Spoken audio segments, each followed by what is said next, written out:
Mais en fait, c'est quoi votre problème avec les gens en fait? On vous a fait quoi? Parce que non mais déjà que vous avez eu un gros problème avec les autochtones d'Amérique du Nord, mais le monde entier vous a fait quoi? Hello tout le monde et bienvenue dans CKR épisode 39. Je suis Kevin Razi et c'est un plaisir de vous recevoir à la maison. Vous êtes des amis de la famille avec Dr H à ma gauche. Salut. On a ma chérie à la réalisation Gaël Canyon et le showrunner Mourad Mokadem et Mani le chat qui est pas très loin. Et voilà, la fine équipe. Si vous nous entendez bien, dites-le nous. Mettez des petits pouces dans le chat. Je vois que la fine équipe est déjà là. Hein. Loubiano qui est là. On a Lily qui est là aussi. Il y a Mimi, Riri, Bibi. Non, je regarde. Fifi, Loulou.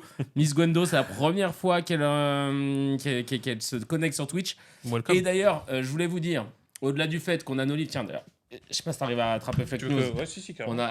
C'est parce qu'on vous en parle souvent, on vous les montre pas, voilà. On a nos livres, voilà, scientifique, fake news, pour ceux qui sont sur YouTube, les liens sont là dans la description, n'hésitez pas. Mais surtout, si vous nous écoutez sur Spotify, vous pouvez mettre les 5 étoiles, ça fait plaisir. Et on a un Tipeee si vous voulez nous soutenir, parce qu'on essaye de vous envoyer de plus en plus de contenu, on va même faire des nouveaux bails différents, etc. Donc, donnez de la force, ça fait plaisir, et on donnera en retour le autant qu'on peut. Et surtout, là, ça y est, c'est officiel. On appelle ça comment? On est partenaire, affilié. Après. On est affilié sur Twitch, donc ça y est, les subs sont déclenchés. Alors, les subs, c'est quoi pour celles et ceux qui débarquent sur Twitch? Même moi, je sais. Les subs, c'est en gros une... comment dire? C'est la possibilité de pouvoir donner de la force, de pouvoir donner de l'argent pour soutenir une chaîne que vous aimez bien. Tout simplement. Et moi, en fait, le truc, c'est que là, je suis trop content, on peut l'avoir. Alors, celles et ceux qui en ont les moyens, n'hésitez pas à cliquer sur s'abonner. Voilà, pas suivre, s'abonner, ça permet de donner de la force. Et, il y a aussi un autre truc, encore mieux, sachez-le, c'est tout simplement que ceux qui sont sur Amazon Prime, qui ont déjà leurs abonnements, sachez que vous pouvez créer un compte via votre Amazon Prime sur Twitch, parce qu'en fait, Amazon a racheté Twitch. Et donc, ça veut dire que vous avez le droit à un sub gratuit qui est déjà inclus dans votre abonnement. Donc, ça vous coûte rien. Et si vous nous choisissez, nous, on est content. Alors, pour vous savoir comment on fait l'affiliage, machin, nan, et tout. Ah, on peut pas encore sub? Vas-y, ça va s'activer bientôt, putain. Il m'a niqué dans mon truc. Ouais, mais putain, pourtant, ils nous l'ont dit, je comprends pas. J'ai fait tout ce qu'il y avait. Il rapporte plus le Prime en plus. Ah, trop bien. Voilà, en gros, vous le ferez. Salut Lady, vous le ferez quand on pourra le faire. Et le Discord est toujours là. Hein. Le Discord est là, donc voilà. J'ai vu un débat d'historiens, c'était bien. Ouais, c'est bien. merci en tout cas. Il y a des choses à dire, mais c'est bien. Je regarde toujours si discrètement. on a affilié Twitch. Les gars, j'ai reçu les notifications, ça y est, vous êtes si en plus affiliés. ils le disent officiellement par le mail, oui, normalement c'est le cas. Oui, ça y est, moi j'ai eu Il y a un truc que tu dois débloquer peut-être. Regarde, tu vois, succès. Attends. Merde, c'était où? C'est sûr, faut débloquer un truc. on est des noobs, comme on dit. Hein. On est des noobs as fuck, on va pas se mentir. Vraiment. Écoute, ma foi. Monétisation, pub, communauté, abonnement. Tu vois, regarde, peut-être que là, il y a un truc. Mais tu sais quoi, on va regarder après. Ou parce que ça va être... de spectateurs, peut-être. Ah ouais, récompense. Non, ça, c'est nous qui les donnons. C'est pas grave. Écoute, on va checker. On va checker. Là, pour l'instant, là, j'avoue, je l'ai... Attends, t'as dit quoi? Il vous manque 7 jours de stream? Bah non, mais ça y est, on les a fait les 7 jours. On a tout, on a coché toutes les cases là. Ah ouais. Mais bon, c'est pas grave. Allez, c'est pas grave. On va checker. Envoie ton RIB. En tout cas, il y a le PayPal sur le Linktree. Si jamais vous avez besoin, il y a le PayPal. Alors, on va commencer par lire des petits messages qu'on nous a laissés parce qu'on écoute tout, nous, dans l'équipe. Alors, il y a Dwight Schrute qui dit « Déçu de votre manque de discernement, le blasphème et les subliminaux pédophiles étaient clairement visibles. Le monde entier est d'accord, sauf vous. Bon, on ne voit que ce qu'on veut. » Voilà. Donc, alors déjà, une chose, c'est super important. J'ai déjà cité le livre Psychologie du bien et du mal. Ouais. Et j'ai presque envie de dire, c'est bien, c'est rassurant, parce que si on n'a pas vu de choses mal, ça signifie qu'on ne pense pas à mal. Alors oui, ça peut nous faire passer pour des idiots naïfs, ce qu'on n'est pas, hein, attention. Mais ça, c'est important. Donc déjà qu'on soit bien clair par rapport à ça. La deuxième chose, c'est que attention justement, parce que Surtout quand j'ai vu justement là, tu vois, il parle de subliminaux-pédophiles, mais surtout d'autres, j'ai vu certains autres commentaires qui étaient très indignés, qui étaient très certains de beaucoup de choses. Alors, je rappelle, hein, pour ceux qui débarquent, hein, ou qui n'ont pas vu l'épisode précédent, on parlait de la cérémonie des JO, voilà. D'ailleurs, il me semble pas qu'on ait dit ouais, on valide, c'était parfait, machin. Tout. Ouais, on n'a pas Moi, fait. je On sais a pas, juste dit qu'on avait bien aimé la plupart des tableaux. Ouais, voilà, exactement. En tout cas, moi, j'ai dit que j'aimais 2 tableaux parce que c'est pratiquement les seuls que j'ai regardés, hein, d'ailleurs. Ouais. Parce qu'en général, quand un truc qu'on n'aime pas trop, on le regarde pas. Mais ça aussi, hein, c'est un principe. Mais sur la manière, l'exposition du mondial et tout, ça, c'est un autre problème. Hein. Et encore une fois aussi, ce qui est super, il faut bien comprendre hein, que c'est pas que de la politesse quand on dit c'est bien, on a débattu, c'est bien de débattre. C'est aussi très important de comprendre que on peut, d'abord de ne pas sentir que nous, quand on donne des arguments qui peuvent être des fois simples ou des fois bancales, bah, c'est humain, hein, mais que également de votre côté, de chacun d'entre vous, bah, vous avez vos positions, bah, c'est normal en fait. Le principe d'un dialogue, c'est que ça doit être justement un dialogue, hein, ça ne doit pas être un monologue et qu'il n'y a pas une idée d'effacer l'autre. Par contre, le truc c'est ça, c'est que attention à cette rhétorique que j'ai vue. Vous allez voir pourquoi. Quand je dis attention, je nous le dis à nous tous, hein, c'est pas un donnage de leçon, de faire une sorte de correspondance un peu étrange avec le satanisme et la pédocriminalité et la pédophilie. Pourquoi je dis ça? En gros, je suis pas en train de vous dire que ça n'existe pas, pas du tout. J'ai vu, je pense que certains d'entre vous ont vu, j'ai pas attendu Soral hein, pour savoir ça, vous inquiétez pas, parce que je connais les bails. C'est pas bon signe si vous attendez Soral pour vous expliquer des choses, je préfère vous le dire.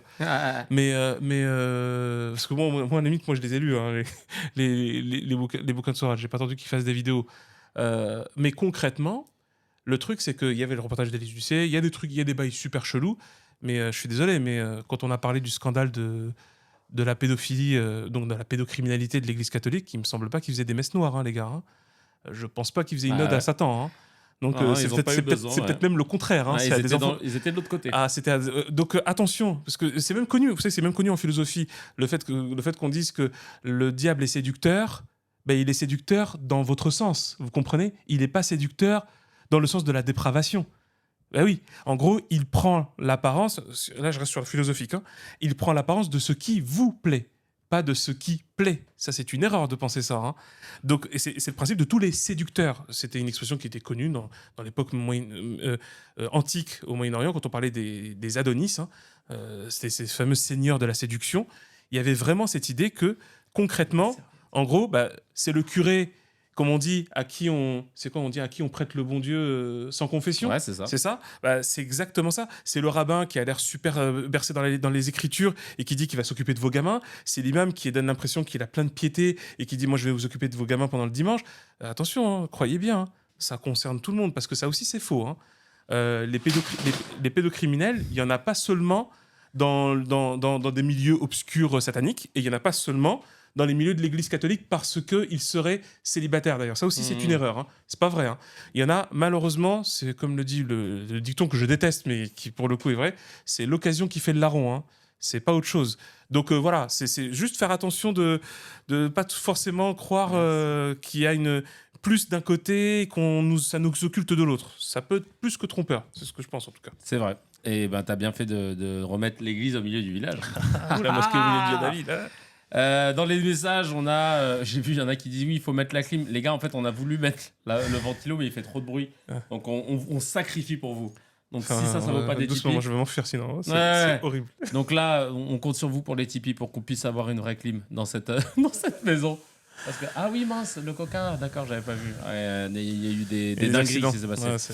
Ouais, dans les messages, on a reçu un message de Robert qui dit les gens se scandalisent pour des conneries, ça ne représentait pas la scène, mais un tableau qui s'appelle Le Festin des Dieux signé Jan Hermans van Bilgert, que ces gens-là remettent leur cerveau en place au lieu de voir le mal partout. Personnellement, des Jeux Olympiques, j'en ai rien à faire, je ne regarde pas, encore moins la cérémonie de Arthur, mais quoi qu'il en soit, arrêtez de voir le mal partout, vivez votre vie. Y a Chloé qui dit « J'adore qu'on soit des cracks » en gaélique, crack, ce qui se prononce pareil, veut dire fun, sympa. It was good crack. Crack. Ah ok, d'accord, cracks. Ah ouais, on s'est bien amusé. You're good crack, t'es fun. Complètement nous finalement. C'est bien. Ouais. On est crack. Je savais pas, ça c'est trop bien. On est crack. Incroyable merci en tout cas Chloé pour l'info. Ouais, franchement top. Incroyable podcast, comme d'hab, je vous écoute depuis la Bolivie en contrat de service civique. Si Dr H le peut, j'aimerais beaucoup en savoir plus sur le retour potentiel de Evo Morales pour 2025. Ici, la gauche de Louis Ars n'est pas du tout aimée. Ils veulent voir la droite au pouvoir, soi-disant, avec moins de corruption, mais je crois qu'il ne s'agit pas de la même droite qu'en France. Mais je trouve ça chaud de vouloir la droite au pouvoir. Et ni info, je prends merci. Oui, On va oui. demander à ton frère, ça. Ouais, parce que en plus c'est complexe. Ouais, j'avoue, l'Amérique latine, parce il y a à peu près, c'est à peu près le même problème avec le Salvador, dans le sens où là, clairement, le président actuel, bah, c'est bizarre parce que il est plébiscité. C'est pas il est élu, il est plébiscité, mais pour de vrai. C'est-à-dire que là, pour le coup, je pense raisonnablement qu'il n'y a pas de trucage dans les élections. Il fait des scores de dictateur. Hein. Ah ouais? Et donc c'est pour ça que même en Occident, on a tendance à dire que c'en est un. Sauf que non, c'est juste qu'en réalité, c'est simple. Globalement, je te fais un peu un tableau. On est passé de plusieurs dizaines de milliers d'homicides dus aux gangs à 0 une fois qu'il a pris le pouvoir. Mais 0. Par contre, il a fait des purges chez les gangs. Par contre, ça a l'air bizarre. C'est vrai que c'est même à peine croyable, j'avoue. C'est à peine croyable. En plus, c'est un Salvadorien d'origine palestinienne. Hein. C'est trop marrant. Ah ouais? Ah, c'est trop marrant. Mais vraiment, tout est fou. Hein, dans cette histoire. Donc ouais, Amérique latine, dossier complexe. En plus, c'est pas un bloc monolithique, évidemment. Et puis donc, pareil pour la Bolivie. Et puis pareil, on peut avoir l'impression, parce que c'est des problèmes d'échelle, petit pays, ça a l'air facile, l'Équateur et tout. Non. Et c'est vrai que même la question droite-gauche, au moins je peux dire un truc important là-dessus, c'est que de toute façon, franchement, parce que ça c'est vrai, j'en ai même fait un rêve pour dire, c'est un truc de ouf. Ah ouais? J'étais invité dans le bureau de Kissinger, mais n'importe quoi en fait. Ah ouais? Mais vraiment, c'est complètement dingue. C'est vraiment des rêves de sociologue. Non mais c'est n'importe quoi. Bref, non mais c'est vrai que c'est ouf. Bref, c'est Kissinger qui a foutu la merde et en fait c'est la CIA, mais pour de vrai. C'est-à-dire que justement l'Amérique latine avait effectivement un immense potentiel, enfin c'est pas que du potentiel, d'être dans une logique révolutionnaire, d'être très à gauche, etc. C'est dû d'ailleurs à plein de facteurs anthropologiques et religieux d'ailleurs, hein, également, avec le catholicisme social et tout, qui avait joué un rôle important, la théologie de la libération. On le voit un peu dans l'histoire du pape François, hein, qui a dû choisir entre rester militant et devenir religieux et tout. Donc tu vois, il était même proche d'une militante communiste. Et donc, en gros, et ce potentiel-là aurait pu faire de l'Amérique latine vraiment un immense espace politique super intéressant d'un point de vue gauche concrète, qui essaie de trouver même un équilibre sur un ensemble de valeurs et tout. Et la CIA, elle a foutu tout le bazar. Mais là, c'est plus du complotisme, c'est-à-dire que c'est du factuel de ouf. Et c'est désastreux. Alors maintenant, est-ce qu'on est en train d'en sortir? Voilà, ça, c'est toute la question est là. Comment et tout, enfin voilà. C'est ouf, merci, c'est un vrai dos. On pensait pas que tu allais réussir à nous faire un topo là-dessus, mais tu as réussi à faire un topo là-dessus. Le lien du Discord ne marche pas, on va essayer de vous le remettre. Ah ouais, okay. Ouais, c'est bizarre. Et on est 125, là, c'est bien, ça monte, tranquille. Oh, ça fait trop plaisir, bien, bienvenue tout le monde. Bienvenue tout le monde. Un message de Chocolat qui dit bravo, super travail, continuez et ne perdez jamais votre humour et regard critique, ça fait du bien de ne pas se sentir seul. Vive la Réunion. Kevin, quand un petit voyage à la Réunion? Nous tient beau, nous largue pas. Nous largue pas. Ça veut dire quoi, Gaël? On tient bon, on t'abandonne pas. Voilà. Nous tient bon, nous largue pas. Bah, ça fait plaisir. Merci beaucoup, en tout cas. Bah, grave. Bah, si, on va venir voir. C'est sûr, on a fait l'humoriste, faut qu'on fasse la Réunion. Hein, maintenant, chacun son île. On visite les îles des autres. Y a Samy qui dit ce que j'adore avec vous, c'est même quand on connaît le thème et qu'on pense le connaître par cœur, on apprend des choses avec vous. Continuez comme ça, forcément, ça fait trop plaisir. Cool. Merci beaucoup. On va continuer. Oh, il y a une fenêtre à chaque fois, casse-toi là, qui s'affiche, elle est insupportable. Il y a des petits messages sur le Tipeee aussi. Ouais, parce qu'il y en a qui nous soutiennent de ouf sur Tipeee, qui nous laissent un petit message. Il y a Wassila qui dit merci pour ce podcast, avec ce qui se passe, à nous aussi de passer à l'action et de donner de la force à ceux qui osent parler et remettre en cause le système actuel. On n'est pas milliardaires, mais on est nombreux, donc ça vaut bien plus. Bravo à vous. Merci. Meilleur slogan. Merci beaucoup, Wassila. Exactement. Donc, si vous voulez être comme Wassila, on est comme elle l'a dit, on n'est pas milliardaires, mais tous ensemble, bah, on les pète. On ira plus loin. Exactement. Nebil qui dit c'est pas BZF, mais je tenais à vous soutenir à hauteur de mes moyens. Grâce à vous, même quand je pose une pêche, je m'instruis. Merci à toute l'équipe de CKR. C'est si joliment dit. On adore cette poésie. Bah, si on peut t'accompagner dans tous les moments de la vie, on est là. Ou pas, on est là. Bilal qui dit désolé de ne pas l'avoir fait avant. J'attendais de rentrer d'un long trip japonais pour le faire. D'ailleurs, j'ai commencé à vous écouter sur Spotify là-bas il y a quelques mois. Aujourd'hui, la chaîne Twitch a été créée. Rien que de pouvoir interagir avec vous en live, je partage énormément de principes, de valeurs et d'analyses avec vous. Dr H est le Mewtwo du game socio-économique. Je trouve ça fou de ne pas l'avoir découvert avant CKR. Force à vous, force à tous. Je n'existe pas. Ce monde 2.0 est d'une lourdeur. Faudrait être solide sur ses appuis, les cracks, la bipsence. Merci beaucoup. Franchement, merci énormément. C'est trop touchant. Vraiment de ouf. Et il y a Estelle qui nous dit continuez, vous êtes des boss et j'espère que cette émission aura le succès qu'il mérite. Et Hakim qui nous dit sur Tipeee merci pour ce puits de connaissances dont nos cerveaux peuvent s'abreuver 2 fois par semaine, c'est un vrai régal. Bah écoutez, ma foi. Merci beaucoup, ça fait très plaisir. Ça fait trop plaisir. Si vous voulez. Merci pour le soutien. Il y en a qui nous mettent des 1 euro en disant je suis désolé. Y a pas... C'est déjà une dinguerie. Merci beaucoup. Et comme l'a dit Wassila, on n'est pas milliardaires, mais tous ensemble, on peut faire de grandes choses. Imaginez maintenant, vous êtes 1 million et vous donnez 1 euro. Ah bah, t'imagines? Et ben là, mon pote, c'est bien. On achète une tour, on rachète la tour TF1 et Bolloré et Canal+, on s'occupe de tout le monde. Ouais, voilà, exactement. Et on s'occupe de tout le monde comme il faut. Ouais, voilà. La Belgique est aussi avec vous, ça fait trop plaisir, merci beaucoup. Bon, ça on sait toujours. Comme le Canada d'ailleurs, j'ai remarqué. Ah, petit coup de gueule technique. Gojira est un groupe de death metal, pas du tout du heavy. Je suis pas puriste, mais c'est quand même pas du tout la même chose. Ouais, mais ça, pardon, c'est la presse, parce que perso, je connais pas bien. Donc, ah ouais, j'avoue. La presse a dit ça. La presse a dit ça. Donc, et c'est vrai que c'est pas pareil, je suis d'accord. Tu fais bien de le dire. Attends, du coup, on fait une question de puriste. Le groupe où il y avait Serge Cagnan, là. C'est quoi? C'est Rage Against the Machine. Ouais. C'est quoi du coup? C'est quoi comme c'est du death metal ou c'est du heavy? Ah, bonne question. Voilà. Rage Against the Machine. Ouais. Tiens, bonne question. Attends, on va voir. Non, autorisé. Autant profiter. Hein. Ouais, attends. Les Negras Bush Beat, c'est quoi ça? En même temps, on presse. Ni l'un ni l'autre, c'est rock pop. Ah, carrément. Ah ouais, donc on n'est pas... Ok, top. Ma foi. Okay. Ouais, donc c'est... Les inconnus, ah oui. Ah ouais, je sais plus, c'est Negra Berda. C'est intéressant, ça, rock pop. Ok. Ouais, donc du coup... C'est toi que je t'aime, ouais. Bah alors c'est quoi, qu'est-ce qui est heavy metal?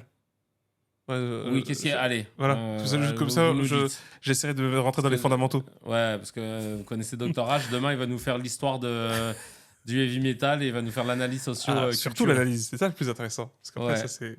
Iron Maiden. Voilà. ACDC, je crois. Ah, ok. Bon, bah, tout le monde était raccord sur Iron Maiden. Ok, d'accord. Heavy metal, c'est la base du metal, c'est Black Sabbath. Ok, d'accord. Merci beaucoup. Ça, je connais. Trop bien. Black Sabbath. J'aime bien. Ok, ouais, moi aussi. J'avais saigné le jeu Rock Band et ça m'avait permis d'apprendre plein de classiques aussi. Oui, c'est vrai. Non, c'est bien. Avant de commencer la petite news, alhamdoulilah, la petite news qui fait plaisir, sachez que le thème d'aujourd'hui, c'est, je l'ai même pas annoncé, je suis un fou alors que je l'ai écrit en gros sur le live, mais je l'ai pas annoncé pour celles et ceux qui nous écoutent, c'est est-ce que la 3e guerre mondiale a commencé? Et ouais, est-ce qu'elle a commencé? Je sais, gros sujet. Avant ça, donc on a hâte d'entendre aussi ce que vous avez à dire là-dessus, mais évidemment, on va vous faire part de nos petites analyses. Là, Hamza, il m'a fait un petit clin d'œil, donc ça veut dire t'inquiète. Je voulais juste vous dire aussi, avant de commencer, que... alors, plusieurs choses. Déjà, merci pour celles et ceux qui m'ont contacté pour l'appart qu'on essaye de vendre, là, cet appart-là, dans le 92. S'il y en a d'autres qui ont cherché un appart dans le 92, 3 pièces, n'hésitez pas. On a envie de le vendre, nous aussi, on veut se rapprocher de la capitale. Mais en tout cas, merci, ça fait plaisir. Faites tourner le mot. Il y a l'adresse mail contact@razi.fr si vous avez besoin. Sachez aussi que on est disponible, et notamment la personne à ma gauche, Dr H, pour faire des conférences, des masterclass sur des sujets. Donc, si vous êtes en université, si vous travaillez dans une école, si vous avez une asso ou quoi, que vous avez que vous cherchez des gens pour faire des conférences sur des sujets qu'on a pu traiter ici, à titre informel. Par exemple, nous, on a fait énormément de conférences sur les fake news avec Hamza. Jusqu'à même partir en Algérie pour faire des conférences là-dessus. C'était trop cool. On a fait ça pendant une semaine dans 4 instituts différents. N'hésitez pas. Voilà, on est dispo. Pareil, vous contactez, contact@razi.fr et moi, je rebasculerai. Si vous avez... Voilà, nous, on est grave... c'est aussi... notre taf, c'est surtout le taf de Dr H. En plus d'être enseignant, il fait des conférences. Donc, n'hésitez pas si vous avez envie de faire découvrir son talent ou si vous voulez discuter en live sur des sujets et de les pousser un peu plus. Franchement, c'est trop bien. Moi-même, quand je fais des masterclass avec Hamza, au bout d'un moment, je me mets dans le public et je l'écoute parce que c'est un truc de ouf. Mais en tout cas, n'hésitez pas. Il y a le mail qu'on vous a épinglé si besoin. Et le peuple réclame la visite du lourd avec Dr H comme guide. Pareil, je crois qu'on pour va 1000 goupiller euros, on ça. le fait, hein, ça vous le savez, il n'y a pas de souci. Je suis innocent de tout ça. Hein. Non, mais franchement, on est grave chaud. On est grave chaud, on va essayer de Bah, faire franchement, avec plaisir, ouais, on va essayer d'organiser c'est ça, un on va bon essayer de délire. trouver un C'est un truc. bon délire, ouais. On va essayer de trouver un truc. Il n'y a pas de souci. Mais on paye, il n'y a pas de souci, vous êtes trop chou. Évidemment, les cracks auront un avantage. Hein. Évidemment, je ne l'ai pas précisé d'ailleurs pour les conférences, etc.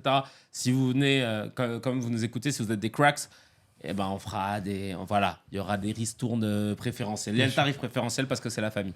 Et avant de commencer la petite news HMD, je voulais juste vous dire un truc qui n'a rien à voir. J'ai découvert une chaîne YouTube qui s'appelle Explore Media. Et c'était sur le prix des vols. D'accord.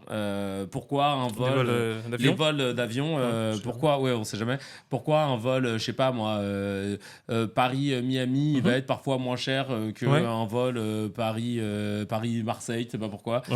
Et bon, il y a plein d'explications, ça dure 19 minutes, je crois à peu près, je vous invite à voir, mais il y a juste un truc que j'ai noté et franchement, je suis sûr que vous le saviez pas pour la plupart. Tu sais pourquoi, parfois, quand on atterrit, ça met grave du temps avant que l'avion, tu sais, trouve sa place. Oui. Tu sais, c'est déjà arrivé que quand on atterrisse, t'as l'impression que le gars, il continue la moitié du chemin même en des roulant. Même des fois, il t'arrête loin du terminal, Et bah, c'est parce qu'en fait, j'ai la réponse. Vous allez halluciner. Pourquoi les avions, souvent, c'est des avions, ça dépend les compagnies, mais en gros, si on va super loin comme ça, c'est parce qu'en fait, les places de stationnement, elles sont moins chères quand t'es éloigné. Ah ouais, d'accord. C'est pas un truc de ouf. Donc il y a vraiment des places de stationnement et ils font des PV quand tu t'aurais pas dû t'arrêter. Mais par contre, alors tu payes le coût de stationnement, c'est à la tonne, donc c'est genre 3 € la tonne. Donc un avion, ça peut faire 33 000, je crois, si je dis pas de bêtises. Je n'ai aucune idée. Bon, bref, il y a aussi le stationnement à la minute. Il y a le dépose minutes et tout ça. C'est le 10 minutes, le dépose minutes. Ça va bientôt Vinci Park, tu vas voir, il va s'en mêler. Je crois que pour le prix, pour un billet qui sont imbattables, c'est les Antilles, la Réunion, on se fait bien avoir. Ah bah ouais, c'est clair. Alors là aussi, ça c'est un truc de ouf. Donc voilà. C'est fou ça. Non, mais c'était une petite news que je voulais vous lâcher. Et là, maintenant, je vais vous lâcher l'autre petite news. Désolé, je te fais revenir, bébé. Ok, t'es parti dans la cuisine. Là, c'est la news HMD. La petite news, alhamdoulilah, celle qui fait plaisir à écouter. Celle que quand on vous l'a dit, vous dites « Ah, alhamdoulilah, je savais pas ce qui veut dire Dieu soit loué. » Là, la petite news HMD du jour, il y en a... Enfin, non, il y en a qu'une, pardon. C'est un médicament qui est destiné aux personnes souffrant de vitiligo qui est désormais disponible dans les pharmacies, l'Obzélura. Et ça marche et tout, vraiment ? Bah ouais.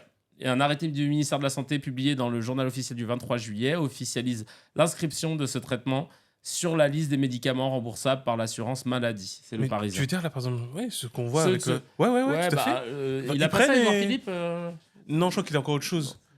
C'est une crème. Ah, c'est une crème. Mais Michael Jackson, il avait ça, par exemple. C'est un truc... Ça aurait changé toute l'histoire, hein, si on avait fait ce médicament pour Michael. Ah bah ouais. Mais c'est fou. Ouais. Non mais c'est trop bien. Tu vois, comme vrai, quoi, franchement, ouais. Oui, c'est ça, c'était la maladie de Michael Jackson. Non, c'est impressionnant. Enfin, franchement, tapez le nom si vous voulez voir des images. J'avoue, j'ai envie de voir l'avant et l'après. Franchement, ça m'épaterait de fou. Hein. C'est magnifique. C'est une crème. Non, la médecine, c'est ouf. Ouais, c'est clair. Après, faudra voir. On va voir les résultats. La poêle tombe et tout. Ouais, je te jure. Non, mais c'est une super nouvelle. Franchement, c'est magnifique. Non, franchement, ça fait plaisir. Il y avait un truc pour le VIH et tout, mais je pense que tu en parlais. Mais... Oui, le VIH aussi, ça y est. Ça, c'est vraiment une grosse avancée aussi. De ouf.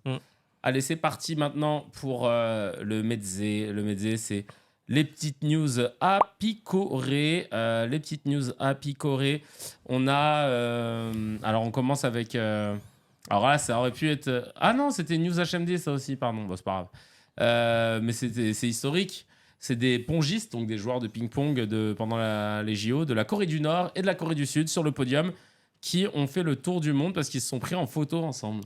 Mais parce qu'ils sont arrivés en fait à un niveau proche, quoi, en fait. C'est ça. C'est or, argent ou un truc comme ça. Ah ouais. Non, c'est ouf. Hein. C'est marrant ça. C'est des Coréens à la base. C'est-à-dire que. Et bah oui, c'est à la base, ils sont du même endroit, mais tu vois, ce que je veux dire, c'est que c'est quand même historique. Je crois que c'est un Chinois qui leur a dit venez, prenez la photo tous ensemble. Ouais. Ah, ça, c'est marrant, ça. C'est un athlète chinois qui a dit aux Coréens du Nord, venez avec les Coréens du Sud, on va se prendre en photo. Ça, c'est marrant, ça. Ça, c'est intéressant. On va voir. En vrai, là, maintenant, on espère que le retour des athlètes de Corée du Nord va bien se passer. Ils se retrouvent pas en... Non, mais tu sais pourquoi ? En vrai, en 11. c'est un mood BRICS. Tu vois ? Ah ouais. Parce qu'il y a plein Ah, de... la Corée du Sud est Bah, en mode. non, en fait, justement, mais il y a pas mal de rumeurs, c'est plus que des rumeurs, je pense, comme quoi la Corée du Sud envisagerait sûrement d'y adhérer. Parce que c'est des pragmatiques, les Sud-Coréens comme les Japonais. Et comme ils sont en train de voir que l'Occident global bizarre, là, il est en train de faire n'importe quoi, de se casser la ils sont en train de se dire on va passer sur un autre délire, c'est peut-être mieux. C'est peut-être mieux pour tout le monde. Bah, tu Ouais, vois. ouais. Ouais, écoute. Ouais. Tu savais que, fun fact, tu savais que Ouais. j'ai un auteur on m'a envoyé ça tout à l'heure. Il y a un auteur qui a déterminé, donc est-ce qu'il s'est trompé ou pas, ça, on pourra le déterminer par l'histoire et la géo, mais il a déterminé que 40% des frontières actuelles ont été déterminées que par 2 pays, la Grande-Bretagne et la France.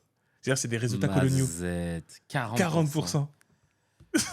Et Oui. ils en doivent des réparations. Bah oui, Oh. parce que exemple là qui me vient en tête, il l'a pas dit, mais moi c'est ce qui me vient en tête, bah, les frontières entre le Vietnam, le Cambodge, etc., bah, c'est la France. Hein. C'est une fois que la France a dû partir, donc en Afrique, laisse tomber. Bah oui. Quand tu vois comment c'est découpé, 40%, c'est énorme. c'est énorme. C'est une dinguerie. C'est énorme. Ça, c'est une dinguerie, franchement. Dans le Metzger, on a le triathlon. La triathlète belge Jolienne Vermeulen, qui a terminé 24e, a déclaré avoir vu et senti des choses dans la Seine auxquelles on ne devrait pas trop penser. C'est dégueulasse. Elle a déclaré avoir bu beaucoup d'eau, qui n'avait pas le goût du coca ou du Sprite, et verra demain si elle est malade ou non. Ou vivante ou non. Ouais, Ouais, la voilà. Seine est sale depuis 100 ans. Alors, ils ne peuvent pas dire que la sécurité des athlètes est une priorité, a-t-elle ajouté. Et il y a un athlète canadien, après son triathlon, qui a vomi 10 fois là, sur le... Mais c'est horrible. Est-ce Mais qu'on- jamais, ouais. en fait. Moi, j'ai vu, là, t'as vu la vidéo Du La gars. pollution, de la pollution... Ah oui, là, il y a une vidéo qui est horrible, qui circule, ouais, où tu vois... C'est pas que du caca, hein, il y a ouais, tout. il y a hein. tout, il y a des serviettes Ah non, mais, hygiéniques. ah ouais, non, il c'est y a chaud. des... Ah non, Ah non, ouais. ils ont mis... Boire la tasse, c'est fini, en fait. C'est boire l'enfer. Enfin, Ah ouais. ah non, mais c'est... Ah non, c'est... Le fou, là. Canadien, il va accoucher d'un rat à 3 yeux. Je te jure. Ah non, c'est chaud. Ah non, mais mauvaise C'est vrai, ambiance Et totale. Zazouzaz a dit c'est honteux tout ça pour le pseudo-prestige français. Ouais, enfin ouais, C'est là, le vrai. prestige, il en prend un coup, les amis. C'est Hein. ça en fait. C'est... Tu sais, la scène, fallait la laisser tranquille. Hein. C'est bon. C'est bien avec des drones, hein, d'avoir avec des drones. Ouais, Ouais, j'ai dit, plus tu la vois de loin, mieux c'est. Hein. Tout le monde le sait, ça. Les Parisiens le premier. Hein. ouais, c'est le lac des Simpsons. 1,4 milliard pour rien, dit Monsieur Google. Oui, Mais c'est ça, en c'est fait, qu'il qui y a fait eu un chier. truc, il y a un budget qui a été débloqué pour Hein, faire ça, en ouais, fait. pour faire ça et que c'est pas bien. Et En plus, on le sait quand et même. on le Enfin. sait, et puis surtout, bah, tu penses à tous nos frères et sœurs qui viennent des Antilles et qui te disent putain, bah, nous en Guadeloupe, avec ça 1,4. Ça aurait été magnifique pour le système de. Ouais, parce ouais. que l'eau, le chlordécone. Et le système de canalisation aussi, Ouais. qui est complètement mort, en fait. Il n'a pas été bien renouvelé. C'est un truc de fou. Non, mais c'est une dinguerie. C'est un truc de fou. Hein. Et donc, j'ai pas envie de faire le peine à jouir, encore une fois, comme dirait Hidalgo, mais c'est. Et c'est trop bien, les JO, machin et tout, il n'y a pas de souci, mais juste. Il y a des soucis, Mais il y a des soucis, oui, oui. Non, mais en soi, tu vois. Je taquine, mais ouais. Mais juste, bah, quand tu as des priorités comme ça, comment tu veux qu'ils se sentent écoutés, les gens? C'est Ah ça, oui, en fait. ah oui, bien sûr. C'est ça. Comment tu veux qu'ils se sentent écoutés, les gens? Comment tu veux qu'ils se sentent bah, français, Ouais. en fait. Ouais, Tu vois, ouais, ils c'est se disent, ça. attends, je comprends pas là, cette scène, 1,4 milliard. Et nous, Merlich, c'est pas grave, on continue de se coltiner de l'eau pas potable. Bah, c'est normal. C'est abusé de ouf. C'est abusé de Non, ouf. 1,4 milliard, non, c'est trop.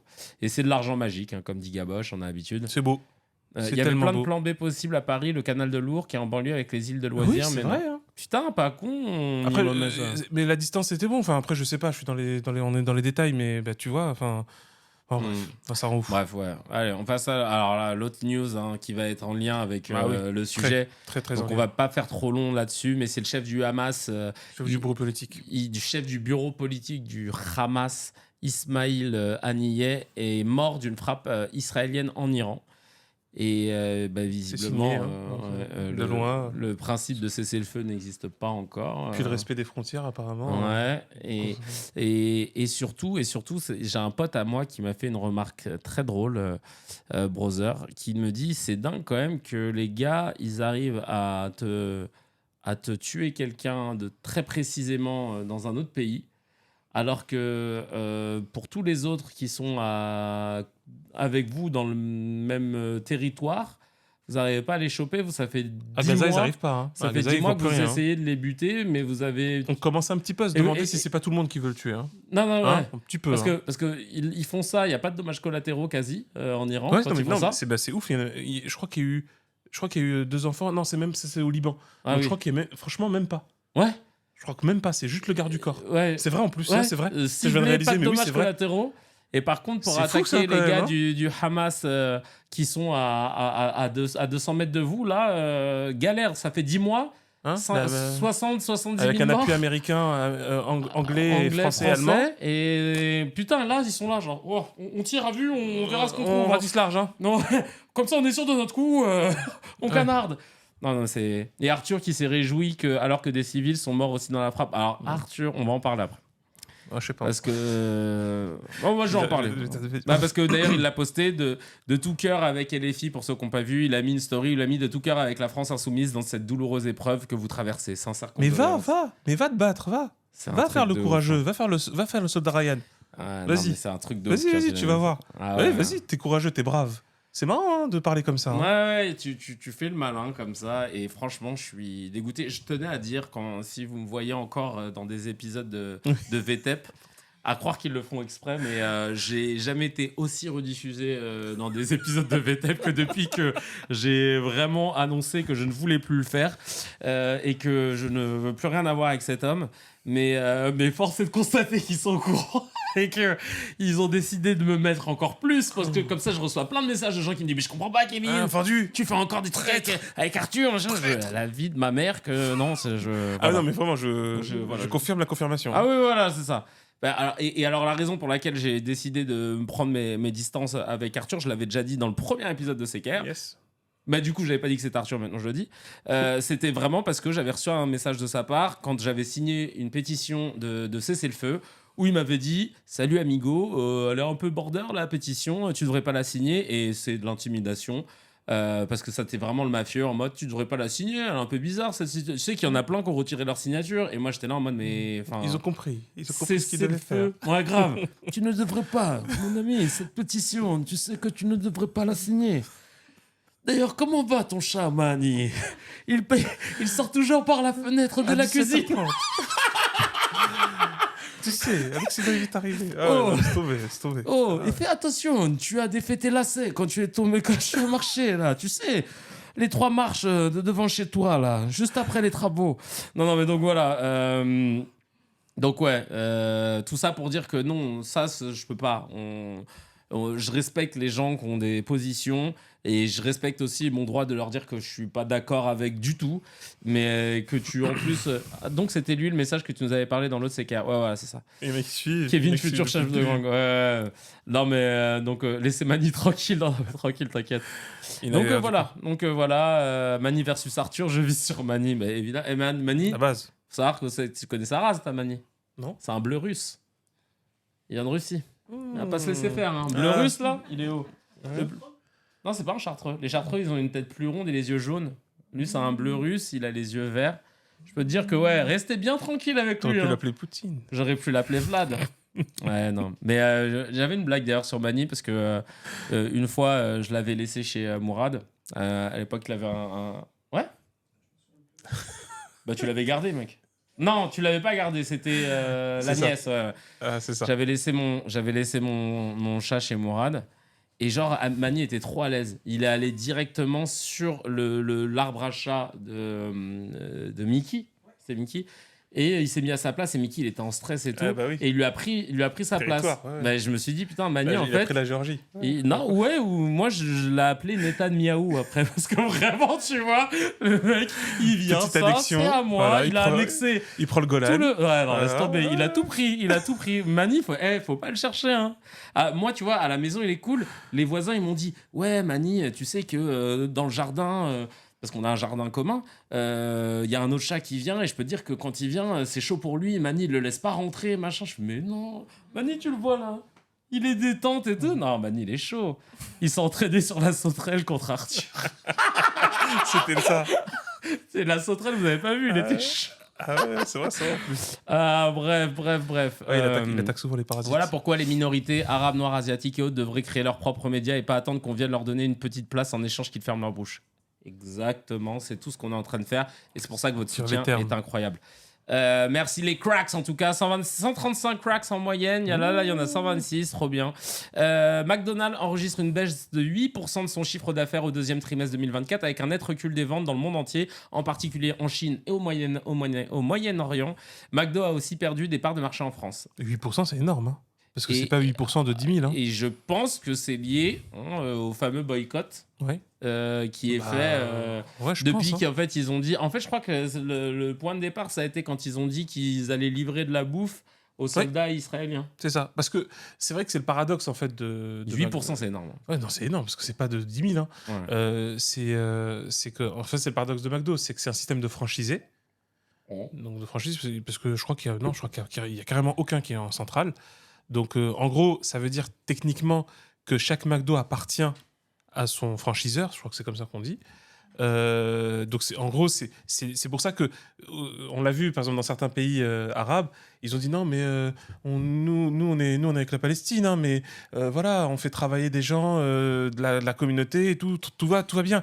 Et c'est pour ça aussi que le franchiseur israélien, enfin un des franchiseurs israéliens, parce que bon c'est pas forcément tous paraît-il, il a dit ouais les gars c'est la fête, venez tenez prenez ces cadeaux pour nos soldats qui font un génocide, c'est super. Et donc forcément il y a eu la réaction de boycott parce qu'on associait à la marque et surtout parce que la marque elle a quand même une main sur l'image de cette marque. McDo contrôle sa marque, hein. Ça par contre Mais tu vois, il y en a c'est beaucoup dans le essentiel. chat qui disent que c'est un modèle immobilier, McDo. McDo, ils font de l'argent que sur l'immobilier, c'est tout. Ah ouais, tu vois, c'est encore plus ouf que ce que je pensais. Ah oui, dans le Mais- fondateur, il explique dans le film. Ah ouais, mais du coup, mais par contre, oui, c'est vrai, mais du coup, enfin, je veux dire, il y a quand même un élément de l'image de marque, quand même. Oui, oui, Tu vois, oui, il oui. la laisse pas n'importe qui, mais ouais, je comprends. Ouais. Ah bah oui, c'est super intéressant. Je l'ai Ouais, pas vu, ça- tiens, le fondateur. Il y a Afid Feed qui dit le nombre de promos sur le filet aux fiches que je reçois par semaine, il est à 4 euros le menu contre plus de 7 euros d'habitude. S'il te plaît, viens, S'il te plaît. prends On a tout ouvert de des suite. salles de Je prière t'en aussi. fais, je t'en Vous fais savez même qu'à 3 l'étage, gratos. à côté de la piscine à boules, on a une salle de prière. Hein. Franchement, n'hésitez pas. Les mecs, ils vont tout faire. On a dit qu'on a aussi la Chamba, le Mac Chamba. Mac Filfil, on a aussi le Mac de lait pour le soir. C'est prêt et tout, c'est une petite pastèque. Ah ouais, ils ont tout. Ils vont tout lâcher. Ah, mais c'est grave, je te jure. Ah ouais, C'est trop drôle. leur tomber. En tout cas, voilà. Il y a Mehdi qui dit, DZ qui dit on m'avait pourtant assuré que le boycott ne marchait pas. Mais voilà. Mais bon, voilà, ça marche. Ouais, quand même. Hein, ouais, Ça plutôt. marche, ça marche, ça marche. Donc, le Mac Roubza. À voir les bâtiments qui appartiennent à McDo, ils n'ont rien à envier avec les plus grandes banques mondiales. Putain, je savais pas ça. Ah, ça, tu c'est vois. ouf, ça, ouais, franchement. Ah, Ouais, je- je savais pourquoi, pas du tout. Hein. Vraiment que je le regarde. À chaque fois, je commence le film et après, Ok, je sais pas pourquoi. moi, je j'avais jamais vu, c'est vrai. Le fondateur. Ouais, ouais, ouais, allez faudrait voir. que Il est excellent. Ah ouais, Ouais. Ah bah, je vais regarder, ouais, ça doit faire peur. Hein. Et sûr. c'est marrant, les médias minimisent l'impact du boycott, c'est vrai. Mais évidemment, Ouais, c'est même pas il le minimise, il l'invisibilise. Et ouais, c'est ça. Je sais même pas comment vous avez eu l'info. J'ai envie de te dire, non, c'est vrai. Hein. C'est vrai. Bah, C'est- c'est le travail du showrunner. Hein. Et ouais, c'est la base. La Cour des comptes révèle que le déficit de la présidence de la République dépasse les 8 millions d'euros. De plus, le rappeur précise que le dîner d'État à Versailles en l'honneur du roi Charles III a coûté 475 000 euros. En 2023, l'Élysée a dépensé 125 millions d'euros. Un record. Attends, juste en 2023, ils ont dépensé ça 125 millions d'euros en dîner, en mondialité. Ouais, parce qu'on on est d'accord. Hein. Là, on parle seulement de l'Élysée. Hein. D'accord. C'est pas le gouvernement, ni les ministres, ni les conseils de ministres. C'est l'Élysée. Ouais. Ouah, C'est ça, une c'est dinguerie. exactement. C'est les frais courants, comme on dit. Et en plus, s'ils disent qu'il y a un déficit qui dépasse les 8 millions, donc on n'a pas le chiffre exact d'ailleurs, ça veut dire que sur le budget alloué, qui doit être sympathique lui-même, on dépasse de 8 millions en fait. Hein. C'est ça que ça veut dire. C'est pour ça que c'est. C'est une Mais il en dinguerie. a plus rien à faire. il en a Surtout plus rien en à foutre pinard. à la base. Ouais, non, mais- Ah ouais, une 412 certaine 000 euros pour le repas avec Maudit. Mm. Ouais. Ouais. Non, mais c'est une dinguerie. Porte bien Franchement, son nom. si ça avait été nous, on aurait une saisie sur tiers détenteur. Mais tu bref, oh là ça là, mais laisse-moi grave, mais C'est tu mon rigoles, rat qui a mais, mis ça. mais De ouf. carrément. Ah, Mais- mec, il mais- laisse même pas le choix Ah, mais de tu dire t'es- on peut gérer les. Rien du Non, tout, non, pas non. d'échéancier, tout de Pas suite. d'échéancier, Allonge, direct. On prend à la source et tu te Ah démerdes. ouais, non, exactement, ouais. c'est un truc de fou. Hein. Ah, mais c'est ça, mais c'est connu. J'ai plus l'adage. En plus, il me semble que c'était un des penseurs romains en fait de la théorie politique qui disait que quand l'élite politique n'applique plus les normes qu'elle fait appliquer aux autres, c'est le début de la corruption et de la tyrannie, tu vois. Attends, c'est pour faire simple. Hein. Je trouve que c'est Baudin d'ailleurs. Et t'as Monarville qui disait un truc similaire aussi. Il disait il n'y a plus de pouvoir quand non, il n'y a plus de république quand le pouvoir ne s'applique pas à lui-même le respect de la loi. Donc je pense qu'il n'y a plus de République. Ouais. Je crois que qu'on m'a posé une question, mais je sais pas. Ah, on nous a posé une question. Je sais pas. Ils n'étaient pas censés régulariser la dette pour éviter le double A. Plus haut. Ah, plus haut. Le gars s'amuse à refaire le tapis, la vaisselle, son bureau. Non, je te jure, c'est son argent pour lui. Bah oui, c'est ça en fait. Grave. Éric Brunet faisait une émission à l'époque sur RMC, c'est fou l'argent gâché. Ouais, j'avoue. Doc H, c'est pas une des raisons qui ont lancé la Révolution française qui demande Chachou. Peut-être. Ouais, entre autres, il y a. En fait, c'est parce qu'à un moment donné, il y a eu la question des. Il y avait des campagnes justement, en fait, on a dépensé beaucoup d'argent. Alors, il y avait un truc sur d'ailleurs, qui a cristallisé autour de Marie-Antoinette, mais c'est pas seulement. Il y avait la question des campagnes en Amérique. Et qu'on a beaucoup dépensé pour ça. Et même Lafayette et tout qui était en support. Donc, tu dépenses beaucoup d'argent pour faire ça. Donc, l'Amérique, je parle à la fois du Canada, qu'on voulait garder, que la France voulait garder, et aussi donc l'Amérique actuelle, les États-Unis actuels. Donc, on les a aidés pour leur indépendance parce que ça nous arrangeait vu que c'était contre les Anglais. C'est toujours bien quand c'est contre les Anglais. Ouais. Bref. Et donc, à ce moment-là, en gros, c'est. Le marquis de la faillite. Ouais. Très drôle. Ouais, c'est très bon. Et c'est très bon en plus parce que c'est ça. Il y a vraiment ce truc-là. Donc, c'est ne jamais perdre de vue aussi cette question, même au niveau historique. C'est toujours multifactoriel. On a toujours, pour des questions soit pédagogiques, soit parfois de paresse, réduit des événements historiques à une personne, un événement, et c'est évidemment, les historiens sérieux vous diront, c'est évidemment faux. C'est toujours plus compliqué que ça. C'est pour ça que je ne suis pas d'accord avec ceux qui disent que c'est une révolution bourgeoise, c'est tout, et ceux qui disent que c'est une révolution populaire, c'est tout. Voilà. Ou que c'est une révolution maçonnique, c'est tout. En fait, merde, c'est tout ça en même temps. Ouais. Donc c'est forcément très compliqué également. Ah oui, c'est ça. Et ainsi que le massacre des Thermidoriens, la terreur. D'ailleurs, on appelle ça la terreur, mais la terreur, c'est un point de vue. Parce que les Thermidoriens, on pourrait appeler ça même une contre-révolution. Ou c'est peut-être même là l'instant de la révolution bourgeoise. Enfin, ça montre qu'il faut qu'on en parle plus en détail, oui. c'est vrai. Et d'ailleurs, il y a Domi Bob qui dit Louis XIV, c'était de la rigolade à côté. Ouais, ça se demandait. Ça se demandait. Parce que je crois qu'on peut avoir les comptes, d'ailleurs.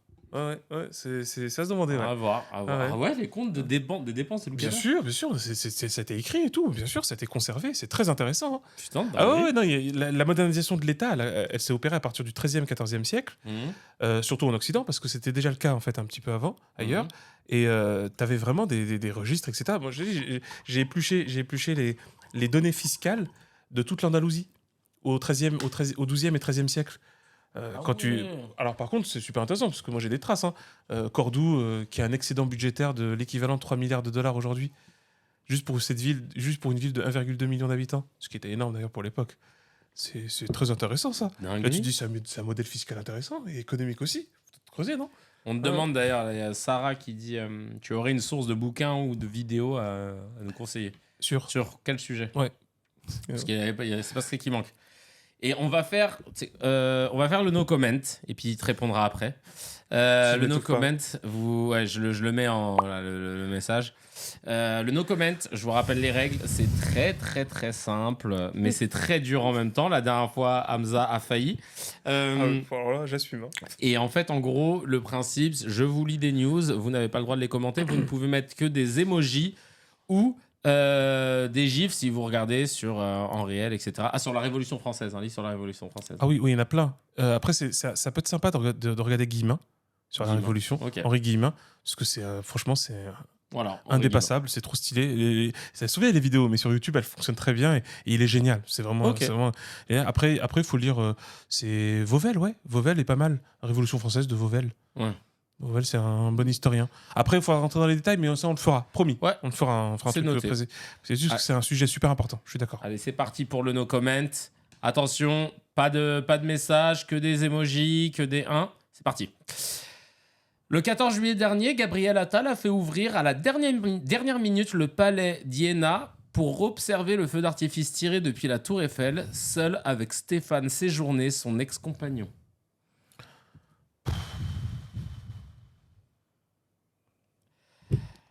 Le journaliste d'Al Jazeera, Ismail Al-Ghoul, a été décapité par une frappe israélienne à Gaza.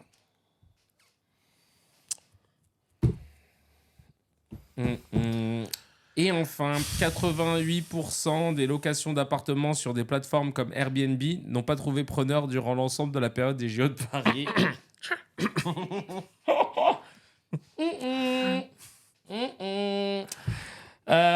Allez. Tu sais comment on dit orge en sumérien? Orge. Ouais, en sumérien. Pourquoi orge? Non, je sais pas. Ouais, chez. Ah bon? Ah, chez. Ah, donc quand tu veux de... Ah, d'accord. Orge, très bien. Allez, le thème du jour, c'est la Troisième Guerre mondiale. On va rentrer dans le vif du sujet. Pourquoi on veut vous parler de ça? Parce qu'on voit que d'un point de vue diplomatique, ça pète un peu de partout. Bon, déjà depuis depuis 10 mois en Israël et en Palestine, et enfin surtout à Gaza. Et on voit que les pays ont un peu choisi leur camp de part et d'autre. Et ça commence à avoir des vraies frictions, notamment entre Israël, le Liban et Israël et l'Iran. L'Iran qui a toujours soutenu Gaza. Là, en fait, ce qui s'est passé, c'est que en Iran, il y avait le chef politique du Hamas qui était présent pour... c'était quoi? C'était pour la prise de fonction. La prise de fonction pour féliciter la prise de fonction du nouveau président. Du nouveau président. Et il n'était pas censé rester. Ouais. Voilà, on rappelle que c'est quand même cet homme-là qui était aussi en première ligne dans les négociations au Qatar entre Israël. Il représentait donc du coup la Palestine. C'était lui qui était chargé aussi des négociations, etc. Donc un poste quand même qui était important, notamment pour tout ce qui est lié aux otages et tout, parce qu'on sait que c'est un enjeu qui est censé être majeur pour Israël. Mais bon, semble-t-il que c'est une priorité que pour les concernés, mais pas pour leur gouvernement. Et le truc, c'est qu'il s'est passé une dinguerie. En gros, il y a eu un missile qui est tombé dans le Golan.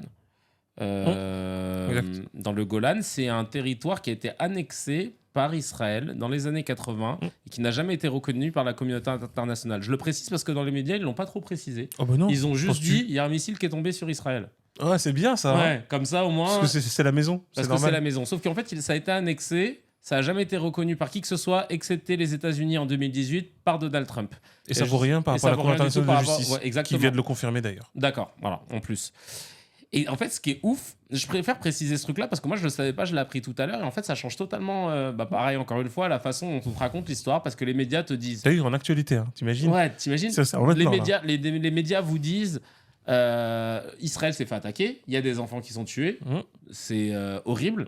Donc, ils répondent naturellement et ils ont envoyé un missile au Liban parce que c'est le Hezbollah, donc c'est une force armée... du Liban, un groupe politique libanais. Politique et confessionnel. Et confessionnel. Il représente la confession chiite. Et donc, ils ont dit c'est le Hezbollah qui a fait ça. Et donc, ils ont tiré au Liban, à Beyrouth, et ils ont tué des gamins. Aussi, entre autres. Et dont un chef, il me semble qu'ils ont réussi à tuer un chef du Hamas du Hezbollah. Du Hezbollah, ok, d'accord. Et donc, le problème, c'est que cette fameuse frappe, parce que l'origine, c'est un peu cette frappe qui est arrivée au Golan, dans ce territoire qui a été annexé illégalement par Israël, et je le reprécise parce que c'est important, ce n'est pas Israël, et en fait, c'est exactement l'équivalent de ce que la Russie a fait avec la Crimée. Ni plus ni moins. Hein. Et ça, il faut vraiment se le mettre en tête, hein. C'est exactement la même chose. Et bizarrement, on n'en parle pas pareil dans les médias. Ah, c'est vraiment bizarre, hein. Il faut savoir que les gens qui vivaient, donc les Druzes... Tout à fait, c'est une communauté druze essentiellement. C'est une communauté druze essentiellement. Pour la plupart, ne s'identifier en tant que Syriens. Tout à fait. Et le travail a été fait depuis presque 40 ans pour que maintenant les colons israéliens soient aussi nombreux que les Druzes. On parle de 24 000 personnes des deux côtés. Colonie de peuplement. De colonies de peuplement, voilà. Tu vois, c'est typiquement ça. Mais alors, ils sont censés avoir un statut d'israélien. Ils essayent, en tout cas. Ils essayent, tu vois. Même si, par exemple, je crois qu'ils ne peuvent pas voter, je crois, une connerie comme ça.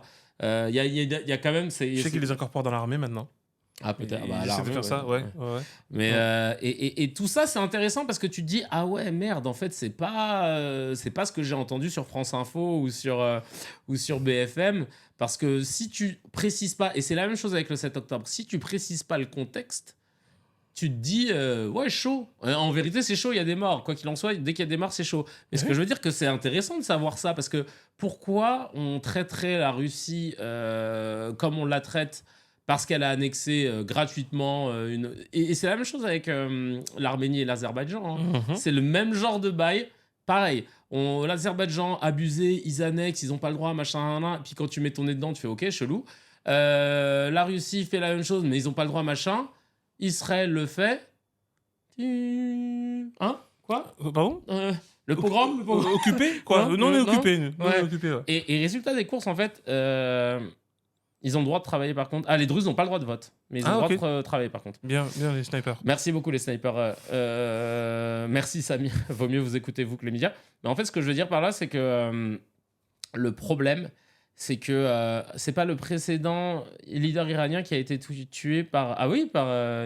Ça, on sait pas encore, mais tu sais, il a été mort dans un hélicoptère, non? Ouais, alors ça, pareil. Ça, c'est bizarre. La plupart de. Alors, il y a 2 versions en interne. En interne. Certains pensent que c'est un inside job. Voilà. En gros, c'est une petite bisbille intra-iranien où ils ont réglé le compte d'un potentiel, qui était un actuel président, qui aurait été un potentiel, ça c'était officiel apparemment, un potentiel guide suprême. Ce qui est celui qui a vraiment c'est vraiment le patron de l'Iran. Tu vois, c'est Khamenei actuellement. Donc le guide suprême. D'accord. C'est lui le vrai patron. Je cherche pas, c'est lui le vrai patron. Sauf que, d'après ce qu'on a dit, mais encore une fois, il faut prendre des pincettes parce que c'est toujours des questions entre interprétation et stratégie, l'actuel voudrait que ce soit son fils. Ah. Donc, sauf que comme il avait un gros soutien, celui qui a été tué là, le président qui a été tué et qui aurait pu être le guide suprême, la meilleure solution c'était un malheureux accident. D'autres disent que c'est tout simplement un accident. Voilà, j'avoue, j'ai du mal à le manger.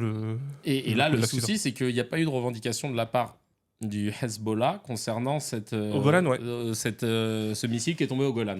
Alors que c'est quelque chose qu'ils font tout le temps, en fait. Hein. Ouais. Et en plus, même ils filment. Hein. Ils filment, ils n'ont pas honte de ce qu'ils font. Hein. Exactement. C'est la différence des criminels. Exactement. Et c'est ça, en fait, tout le sujet. C'est que c'est pas revendiqué. Israël a décrété que c'était le Hezbollah. Le Hezbollah lui dit on n'a jamais fait ça. Et je vois pas. Ils ont même mené une enquête. Hein. Ils ont dit on a mené une enquête pour vérifier si c'est même pas un raté. Et pour eux, c'est le dôme de fer. Ouais, même les experts occidentaux, certains experts occidentaux le disent également. Que c'est le système de défense de l'État d'Israël qui a voulu détourner un missile qui était en direction de l'État hébreu et qui s'est s'est fait retourner sur... Chose qui est déjà arrivée par ailleurs. Hein. D'accord. Sans faire autant de victimes, c'est vrai. Et vous vous rendez compte déjà, quand on n'a pas le contexte, que très vite, on peut encore une fois cliver, etc. Et donc, quand on voit derrière des Rachel Kahn, elle a quand même mis une dinguerie en message. Elle a mis, en parlant du chef du Hamas, parce que évidemment, tous les pro-israéliens sionistes se félicitent de la mort de ce chef politique, de façon éhontée et vraiment malsaine. C'est une exécution extrajudiciaire, hein. C'est bien. C'est très bien, bravo. Et surtout on parle du gars qui était censé, qui négociait, tu vois. Je veux dire, c'était peut-être même la porte d'entrée qui permettait de. Enfin bref. Et, si on veut libérer les prisonniers, hein, mais. Hein? Si on veut libérer les prisonniers, après, oui, si on n'a pas envie. Si on n'a pas envie, par contre, là, ouais. Et le truc, c'est que Rachel Kahn, elle a dit une dinguerie. Elle a dit. Le chef là, le politique qui est mort du Hamas aura fait la performance d'avoir connu en moins de 2 jours les 2 présidents iraniens. Ouais, c'est très drôle. C'est vraiment de très bon goût. C'est dingue. C'est dingue. Les sionnaires, ils sont connus pour avoir bon goût. C'est connu. Non, être raffiné et léger. C'est très connu. Surtout quand ils envoient des bombes sur les gens. Ouais, non, mais c'est le 7 octobre, pareil, c'est l'armée israélienne qui a fait la majorité des morts civiles israéliennes. Alors j'ai vu allez checker. Exact. Al Jazeera a fait un documentaire qui explique, ça dure une 40aine de minutes, qui explique vraiment moment après moment comment l'attaque s'est déroulée et les témoignages de soldats israéliens qui disent. Et encore une fois, on parle d'Al Jazeera, il y en a qui vont dire oui, Al Jazeera, machin. Justement, t'as vu, c'est l'exemple typique de tu peux être pas neutre. Ouais. Mais objectif. Exactement. Eux, c'est ça. Parce qu'ils sont pas neutres. Hein. Ça, par contre, cherchez pas. Hein. C'est vrai, ils sont pas neutres. Ne se cachent pas d'être pro-palestinien et d'être pour la résistance. Hein. Alors là, ça, je peux te dire, c'est pas un scoop ce que je vous dis de toute façon. Vous savez. Mais voilà. Mais par contre, il faut une enquête objective. Et dans l'enquête, vous verrez qu'ils ont pris le soin de prendre que des experts ou des universitaires britanniques. Tu vois, ils sont allés chercher plein de gens.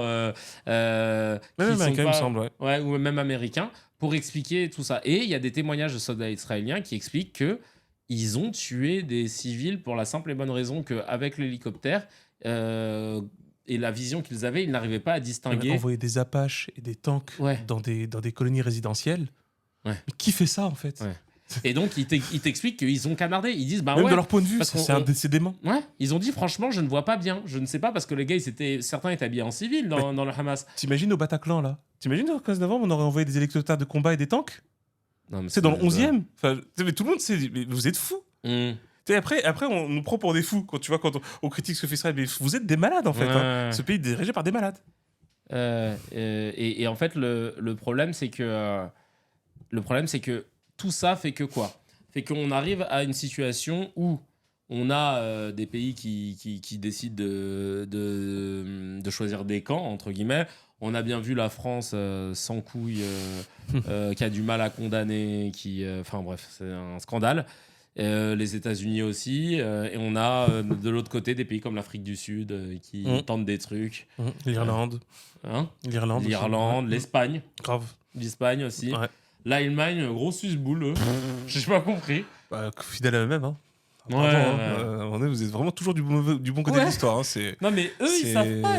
C'est la régularité, c'est leur caractéristique. C'est la régularité. La rigueur allemande. Voilà, la rigueur allemande. On reste sur le même truc. On reste sur les mêmes, sur les fondamentaux. 3e Reich, 4e, 5e, on y va. Hein. Ah ouais, non, je te jure. Sur les autoroutes, il n'y a pas de limite, hein. T'as compris. Ah non, mais laisse tomber. Et donc, les Allemands sont encore en train de payer la cuenta. Ah bah... Ouais, mais du calme, pas trop de bénévolat quand même. Hein. Ouais, là, ils font du rab, hein, je suis désolé. C'est grave. Et le problème, c'est que cette situation-là...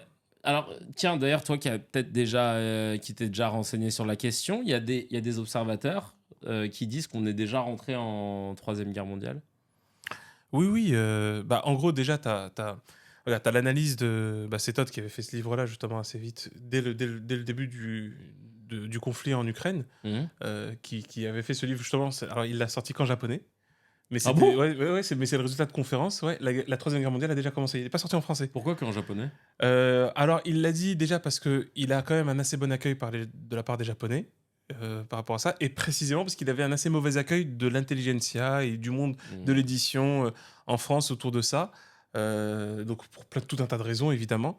Et donc, lui, c'est pas tout à fait le seul. Il y a même certains qui sont parfois allés plus tôt encore dans le point de démarrage de la 3e guerre mondiale.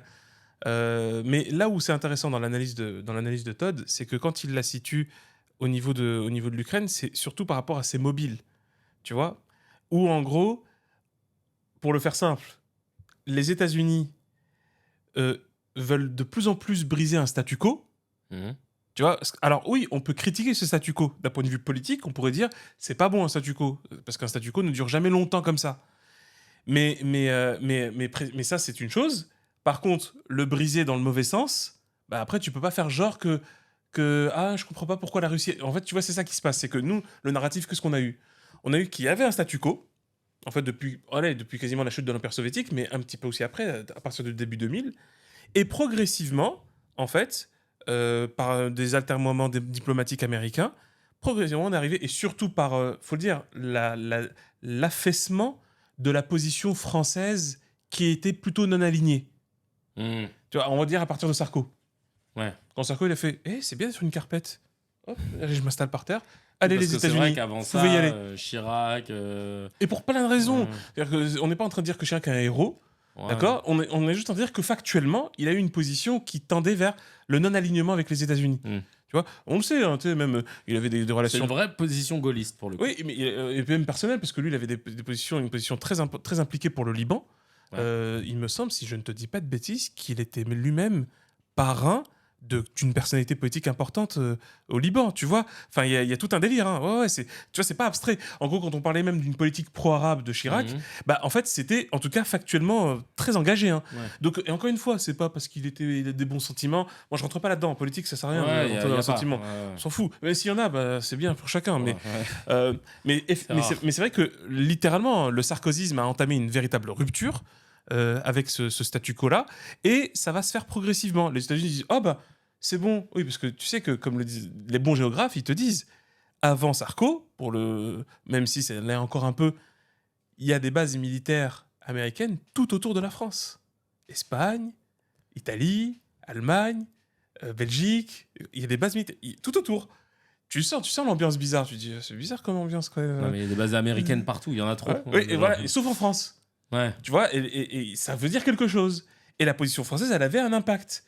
Et dans la diplomatie, ça compte beaucoup parce que justement, en gros, quand la Russie elle a un problème avec l'Occident, comme on dit, ou surtout avec les États-Unis, bah, il y a un truc, c'est tout l'enjeu de la diplomatie. C'est la France, elle peut dire, attends, j'arrive, on va discuter. Ouais. Tu vois, c'est pas comme la sous-carpette qui est Macron, de dire, ouais, je vais venir, je vais parler à Poutine. Tu vas parler de quoi, en fait? Tu vas juste remuer du vent, et puis lui, il va te regarder, il va faire, c'est bien, Ouais. dégage maintenant. Voilà. Alors que, t'imagines, hein, Poutine a déjà fait ça avec Sarko. Tout le monde reconnaît maintenant l'histoire où Il croyait qu'il était bourré. Ouais. Non, c'est Apparemment, qu'il il a s'est juste pris été- un coup de pression des Ouais. familles, mais à l'ancienne, de Tiekar. Hein. C'est On l'a le- dit, c'est pour ça qu'il faut pas chercher Mani. Hein. Ah non, Ouais. c'était vraiment un truc de fou. Et d'ailleurs, regardez bien, parce que ça, c'est important dans ce que tu as soulevé comme problématique. Il faut bien avoir à l'esprit quelque chose d'essentiel dans ce qu'on appelle la géostratégie ou la géopolitique. Premièrement, ce n'est pas formellement, je l'avais déjà dit, mais ce n'est pas formellement une science, parce qu'on ne peut pas en faire une science. Dans le sens où, comprenez bien que, dans le fond, la Russie, ça n'existe pas, l'Iran, ça n'existe pas, la France, ça n'existe pas. Ce qui existe, c'est des acteurs politiques qui sont situés à un moment précis et qui prennent des décisions, alors par contre, pour beaucoup de monde. Ouais. Donc, à part prétendre être dans le cerveau et dans le crâne de telle ou telle personne, c'est très difficile d'envisager les itinéraires, les points de tension. Alors oui, il y a des grandes tendances. Par exemple, Pascal Boniface en rend très bien compte. Il fait un excellent travail par rapport à ça. D'ailleurs, il vous dit, oui, la diplomatie de la Turquie va davantage dans ce sens-là. La Russie a l'habitude de faire ça. Lui, il va poser des régularités. Mais attention, même lui, hein, il est surtout face à des surprises. Après, pareil, mais faut que vous comprenez que c'est pour ça que c'est compliqué. Et quand on parle justement de la Troisième Guerre mondiale a commencé, dites-vous une chose, c'est que lorsque vous commencez à voir que les interlocuteurs sont de plus en plus clivés dans leur position et qu'ils arrivent à des situations où ils coupent les canaux de dialogue ou les ponts de discussion, bah là, vous pouvez dire ça commence à sentir mauvais. Tu vois, comme tu as bien fait de le souligner en vrai. Il ne s'agit pas simplement de dire, parce que Ismaël Haniyeh, c'était même le premier ministre du Hamas en Palestine, quand la Palestine avait réussi à faire des élections libres. Alors ça a déplu à beaucoup de monde, évidemment, mais parce que c'est toujours le problème. Hein. Et je me permets de préciser aussi une chose, c'est que, comment ça s'appelle, Boniface n'est plus invité dans C'est dans l'air car il n'est pas dans la droite ligne. Ouais, j'ai vu la vidéo tout à l'heure, c'est incroyable. J'ai eu le plaisir d'être dans un même plateau avec lui.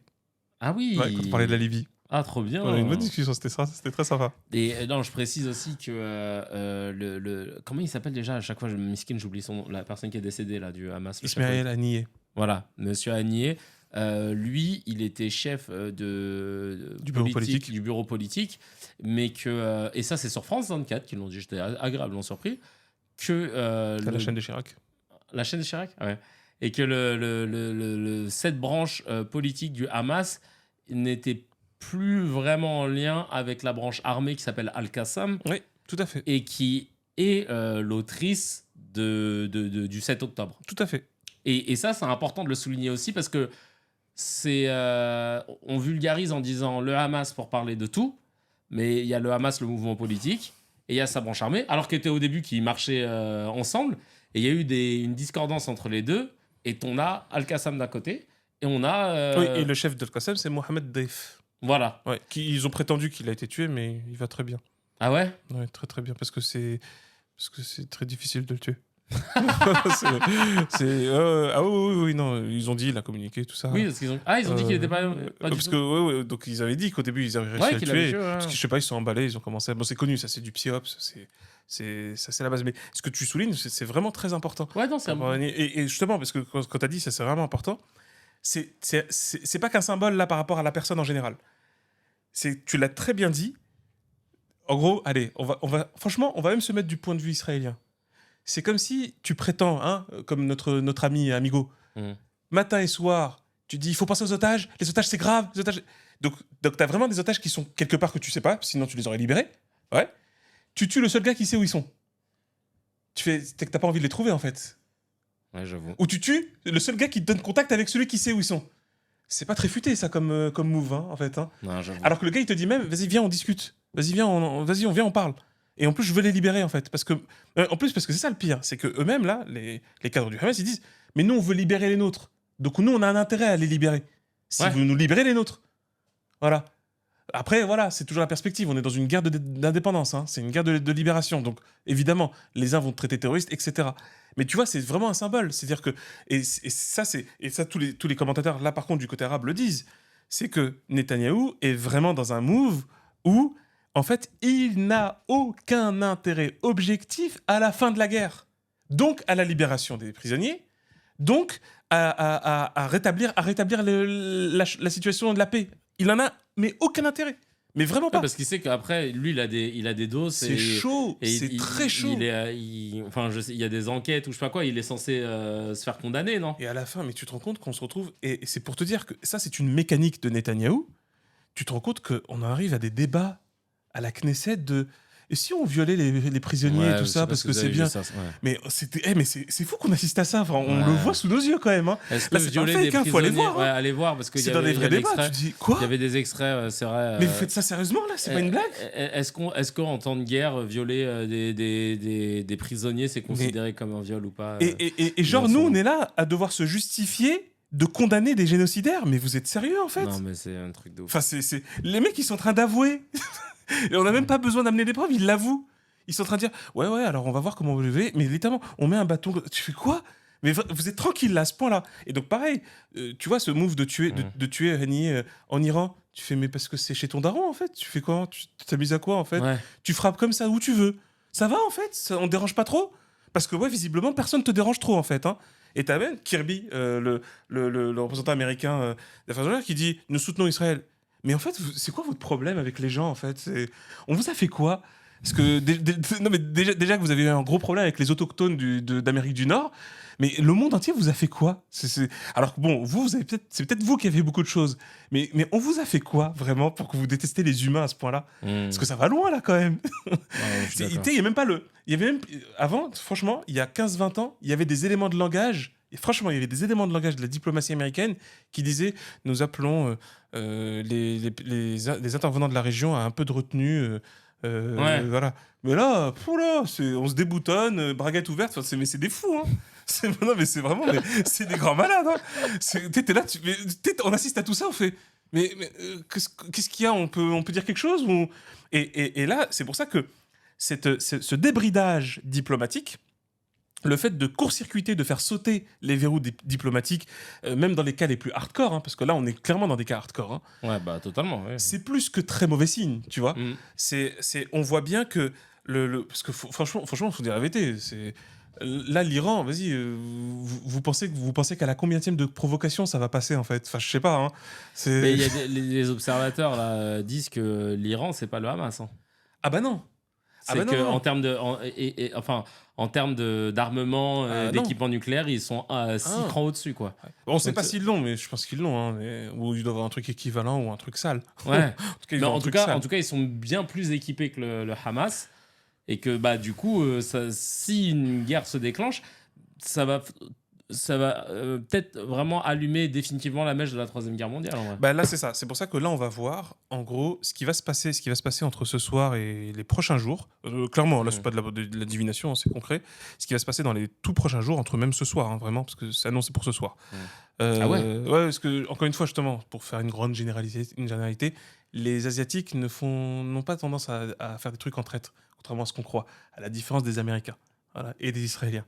Donc, ils disent... Tu vois, parce qu'ils n'ont pas honte de Et là, ce qu'ils font. tu dis qui C'est l'Iran. L'Iran elle-même a dit « Ah, on va répondre, et on va répondre dur, et on va faire ça sur plusieurs jours, et on va commencer ce soir. » Tu vois, alors quand ils disent commencer ce soir, ça ne veut pas dire qu'ils vont commencer tout de suite, ce soir. Mais attendez-vous ce soir. 23h27, normalement, on va attaquer... On vous donne les coordonnées GPS. Mais tu sais que, mine de rien, il y a ce qu'on appelle les NOTAM. Donc, tu sais, c'est des avis qui sont faits au niveau de l'aviation pour dire aux avions de ne pas passer dans un secteur. Ah bah là, t'as plutôt le gros secteur là, du Moyen-Orient, c'est mort. Hein. Ah non, mais vraiment, hein, c'est mort, mort. Hein. Faut pas aller en Iran, faut pas aller. Nous avons une news. J'ai une news de Mourad. Le Hezbollah mène actuellement une attaque massive à la roquette sur le nord d'Israël. Israël a annoncé tenir le gouvernement libanais Ouais. pour responsable de chaque roquette lancée par le Hezbollah. Ouais, donc ça voilà, ça, tu vois, Merci beaucoup. c'est pas de la, c'est pas de la divination, c'est Si jamais t'as le c'est- micro c'est- aussi, Mourad. Si tu veux. c'est sérieux, tu vois, c'est que en fait justement ils disent et ils vont le faire. Et donc ils font. Là d'ailleurs, le truc des roquettes, c'est un début. Si c'est un truc massif en plus, c'est que ça veut dire que c'est un début, c'est une technique. Je pense que l'Iran va faire la même technique avec les drones. Là, ils vont envoyer plein de drones de fous avec plein de Ah, roquettes. la technique qu'ils Ouais. avaient faite. Et après ils vont. Mais je pense raisonnablement que ça va être plus vénère que la dernière fois. Vraiment plus vénère. Maintenant, c'est la question de la proportion et de la réaction. Et comment ils vont s'aligner les pays autour? Je pense aux Occidentaux, je pense à la Russie, à la Chine. Est-ce qu'ils vont rentrer aussi dans ce truc-là? Est-ce que ça va commencer comme ça, tu penses? Moi, je suis. Tu penses que ça va rester juste entre eux? En fait, normalement, on a envie de dire oui. Todd te dit, c'est pas garanti du tout. En fait c'est ça que te dit Todd. Todd, il dit, c'est plus garanti. Ce truc de la mesure, ce n'est plus garanti. Parce que lui dit, et il a raison, la faute principale, c'est les États-Unis. Puis Israël. Mais c'est la faute principale, c'est les États-Unis. Ah ouais? Parce que les États-Unis sont dans un état économique et politique, et en fait géopolitique, tel que la meilleure option pour eux, dans toutes les circonstances, c'est plus de violence et plus de guerre. Pourquoi? Ça, il te dit ça dans le bouquin, c'est avant le 7 octobre, il a écrit ça. Hein. Mais pourquoi il dit ça, en fait? En gros, c'est simple, parce que, en fait, là, pour le coup, tu sais, quand on parle des bulles immobilières, machin, lui, il dit que l'économie américaine intégrale est une grosse bulle qui va finir par éclater. D'accord. Il dit c'est une économie en vapeur d'eau, son PIB est complètement factice, son industrie ne tient plus du tout. Attends, 36% qui est déjà externalisé entre la Turquie et l'Inde. L'industrie militaire américaine, c'est en Turquie, la grande majorité maintenant. Même bon c'est ça. Ouais, c'est un truc de fou. Mais comment ça, c'est en bien. Turquie? Parce qu'ils ont plus d'ingénieurs, ils ont plus d'industrie aux États-Unis. Tu sais, Trump, il avait promis, il dit ouais, je vais relancer. Mais en fait, ce qu'il a relancé, il a relancé, mais ça suffit pas. Ouais. Pour la mythologie et ça ne suffit pas. C'est mort. Et en fait, c'est ça que dit. Pareil, il donne plein d'indicateurs chiffrés. Pour un ingénieur américain formé, 72 ingénieurs russes sont formés. C'est mort. Wow. Hein. Ça, dans les talons, c'est mort. C'est fini, ça veut dire que c'est fini. Et je crois qu'il n'a pas sorti les chiffres chinois. Mais parce que c'est ça. Les États-Unis, en fait, ont appauvri leur propre population d'une manière ou d'une autre, surtout en termes d'éducation, etc. Le système de santé est catastrophique. C'est-à-dire que c'est super cher et de qualité médiocre pour ce que c'est, pour son prix, avec une population qui accède de moins en moins. La crise des opioïdes, on n'en parle pas, on en a déjà dit, etc. Tu as l'espérance de vie qui freine. C'est du jamais vu dans les pays développés. C'est du jamais vu. Ouais. Et ça, c'est un indicateur sérieux, hein, très sérieux. Je te dis vraiment, même d'un point de vue historico-taré, c'est-à-dire vraiment à très grande échelle, c'est très compliqué. Dis-toi, globalement, l'espérance de vie dans les pays européens, on va dire, elle n'a fait que progresser à partir du 15e, 16e siècle. Quand la médecine est enfin arrivée en Europe. Hein, parce que, parce qu'il gagnait Hippocrate, on va se calmer un petit peu. Voilà. Mais depuis, progression. Bon, il y a des petites cases cheloues avec les guerres. Mais là, ça freine. Donc imagine-toi sur le temps long ce que ça veut dire. C'est chaud. Ça veut dire que c'est très très chaud. Donc en gros, quand on te dit, oui, la Troisième Guerre mondiale a déjà commencé, et que les États-Unis perdent, les États-Unis vont la perdre, il le dit d'ailleurs, il dit, quand je dis ça, ça veut pas dire que la Russie va gagner. Et ça, je suis d'accord avec lui. Ça veut ni dire que la Russie va gagner, ni même que la Chine va gagner. Parce que c'est ça qui est fou dans l'époque que nous vivons. En fin de compte, les plus gros poids lourds sont les plus gros perdants en fait, de la situation. Ouais. En gros, tu sais, c'est comme pour le Covid, ou comme pour les grandes épidémies. Ce sont ceux qui ont beaucoup qui perdent beaucoup dans ces phases-là. C'est pas les petits. C'est les petits qui vont s'en sortir le mieux. C'est une phase comme ça. C'est une grande phase de l'histoire qu'on est en train de vivre. Il y a Lubano qui dit qu'il n'y a que des guerres qui peuvent les maintenir à flot et maintenir cette bulle. C'est exact. Ouais. Et on a quoi? Tous les responsables de ces décisions bellicistes peuvent-ils craindre qu'ils soient jugés pour leurs crimes, ou y a-t-il plus de chances que ce soit les populations qui continuent de subir? Pardon, mais franchement, ouais, hein, c'est à moins qu'on vienne les chercher par la peau des fesses. Hein. Franchement, je vais vous dire honnêtement. Hein. C'est chaud, hein, c'est très très chaud. C'est la vérité, c'est comme ça. J'aime pas la résignation, hein, qu'on soit clair. Mais le truc, c'est ça qui est rageant. C'est que vous comprenez qu'on est en train de vivre, depuis trop longtemps une politique qui est déterminée par quelques personnes. Alors on a beau s'amuser à faire des éléments de langage qu'on enseigne des fois à Sciences Po ou ailleurs, oui, c'est des systèmes représentatifs, c'est des démocraties, mais faut arrêter ça, faut arrêter. Aux États-Unis, ça fait depuis très longtemps que les intérêts du peuple ne sont jamais rentrés à la Maison Blanche. Vous voyez, c'est ça la vérité. Ou ne sont même pas rentrés dans les mairies des grandes villes américaines. Et pareil pour l'Europe, c'est la même chose. Il y a des inflexions, on le voit. Il y a certains pays qui essaient de changer, mais par des pressions populaires. Encore une fois, c'est pas parce que je suis un amoureux transi de l'Espagne, ce que je suis. Mais l'Espagne, il y a un truc intéressant. Mais pourquoi ? Parce qu'il y a eu un vrai mouvement populaire. Mais ça ne veut pas dire qu'on est arrivé au bout. C'est pas parce qu'il y a encore des gros trucs, des démons à enlever et des gros dos à régler. Mais justement, en gros, faudra bien comprendre que à un moment donné, l'autodétermination, quelle qu'elle soit anticoloniale, qu'elle soit anti-élite, ouais, parce que c'est le problème des élites, anticapitaliste, ce que vous voulez, ou anticolonial, dans tous les cas, à un moment donné, il va falloir prendre nos destins en main. Ça fait peur, parce que comme on a trop l'habitude qu'on a géré pour nous, évidemment en mal, hein, mais qu'on a quand même géré pour nous, ça nous fait peur parce qu'on se dit attends, on va avoir les clés, c'est nous qui allons décider. Ah, ça fait peur. Sauf que c'est cette peur qu'il faut enlever. Pour moi, je pense que c'est le principal obstacle. C'est cette peur-là. Hamza anarchiste le retour. Ah, ça Il y en a trop qui- bien il y en a le qui- gros. Il y a quelqu'un qui met Espagne, c'est pas ceux qui permettent d'enculer les chèvres au sens propre du terme. Je ne ferai aucun commentaire. Tu sors ça d'où, toi? C'est vrai que l'Espagne, ces dernières années, m'ont bluffé. L'Espagne a une grosse histoire de révolutionnaires et d'anarchistes. Oui, c'est pour Des ça. gens de gauche. Je suis quoi. d'accord. Tout à fait. Des vrais.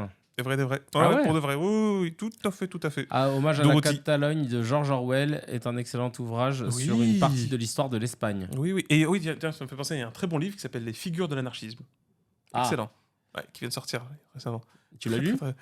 Quasiment, j'ai pas fini. Ah, ok, d'accord. Il est trop bien. Ah ouais? Alors, c'est très frustrant, ça m'a même énervé personnellement, mais d'ailleurs, il dit, je préfère vous le dire, ça va être très frustrant ce livre parce que j'ai pas mis tous les noms. Je dis, mais oui, pourquoi Pourquoi il a pas mis tous les noms? Je crois que j'ai oublié quand il l'a dit. Il a pas mis tous les noms, c'est-à-dire il cite des gens sans mettre les noms? Non, il met des grandes figures, mais il en manque des Oui, emblématiques. d'accord, ouais. C'est mais parce qu'il veut faire un tome 2. C'est ça, j'en suis Tu sûr. connais, c'est C'est sûr. la C'est technique des trucs commerciale. Bah oui, il a raison. Faut que... Il y a Mimomès qui dit créons un parti anard en soum soum. C'est le propre de l'anarchie. Mais en réalité, c'est principalement ça. C'est qu'à un moment donné, quand vous voyez que le politique lui-même représente une impasse, alors le bon sens, c'est de le retrouver, c'est d'intervenir ailleurs. Ouais. C'est ça le bon sens, en fait. Vous voyez, c'est connu. C'est la base de la piraterie. Ouais. Et la piraterie n'est jamais finie. Oh, ça cite même du Booba. Regardez-moi ce sociologue incroyable.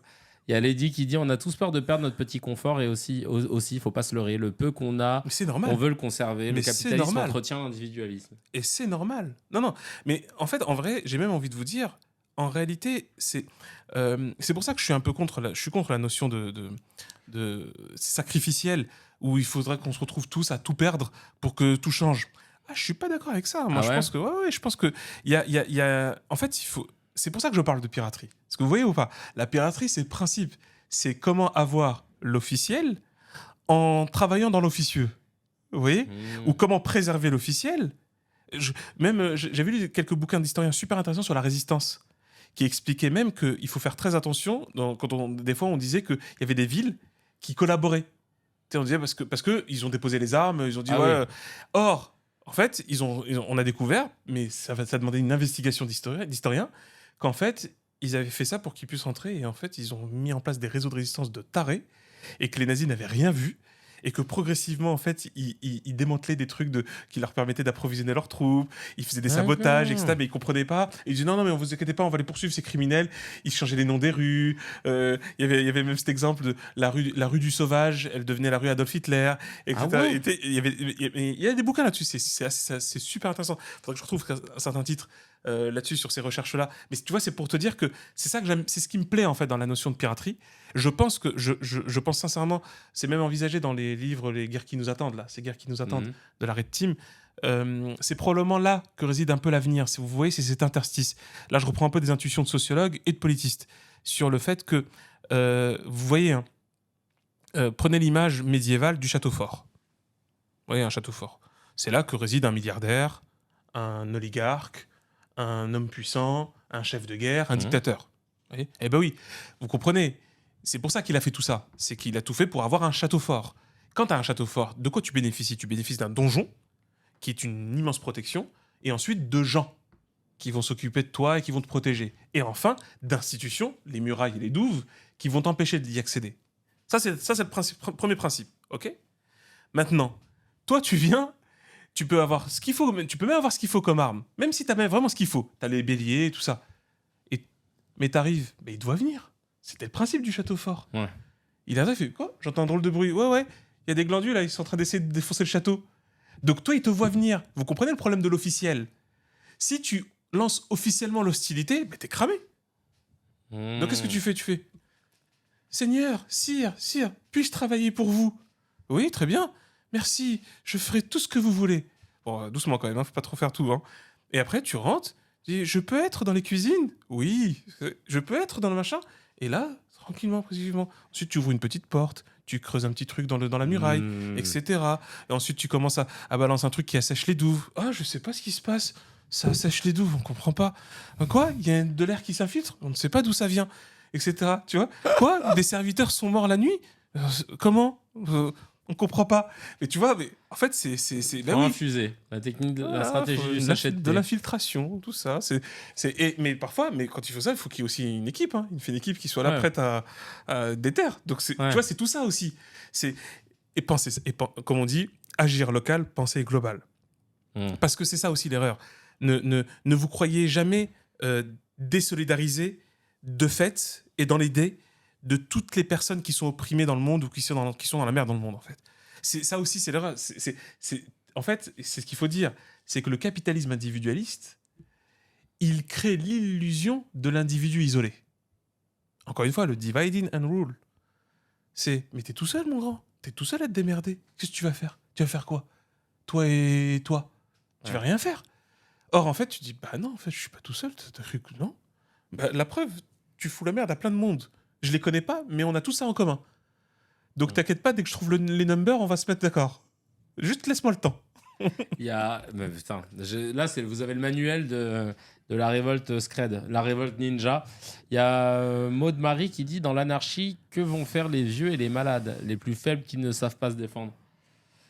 L'anarchie, ça veut Ils pas vont dire. prier pour la cause. Non, mais. Non, mais l'anarchie, tranquillement. ça veut pas dire de laisser.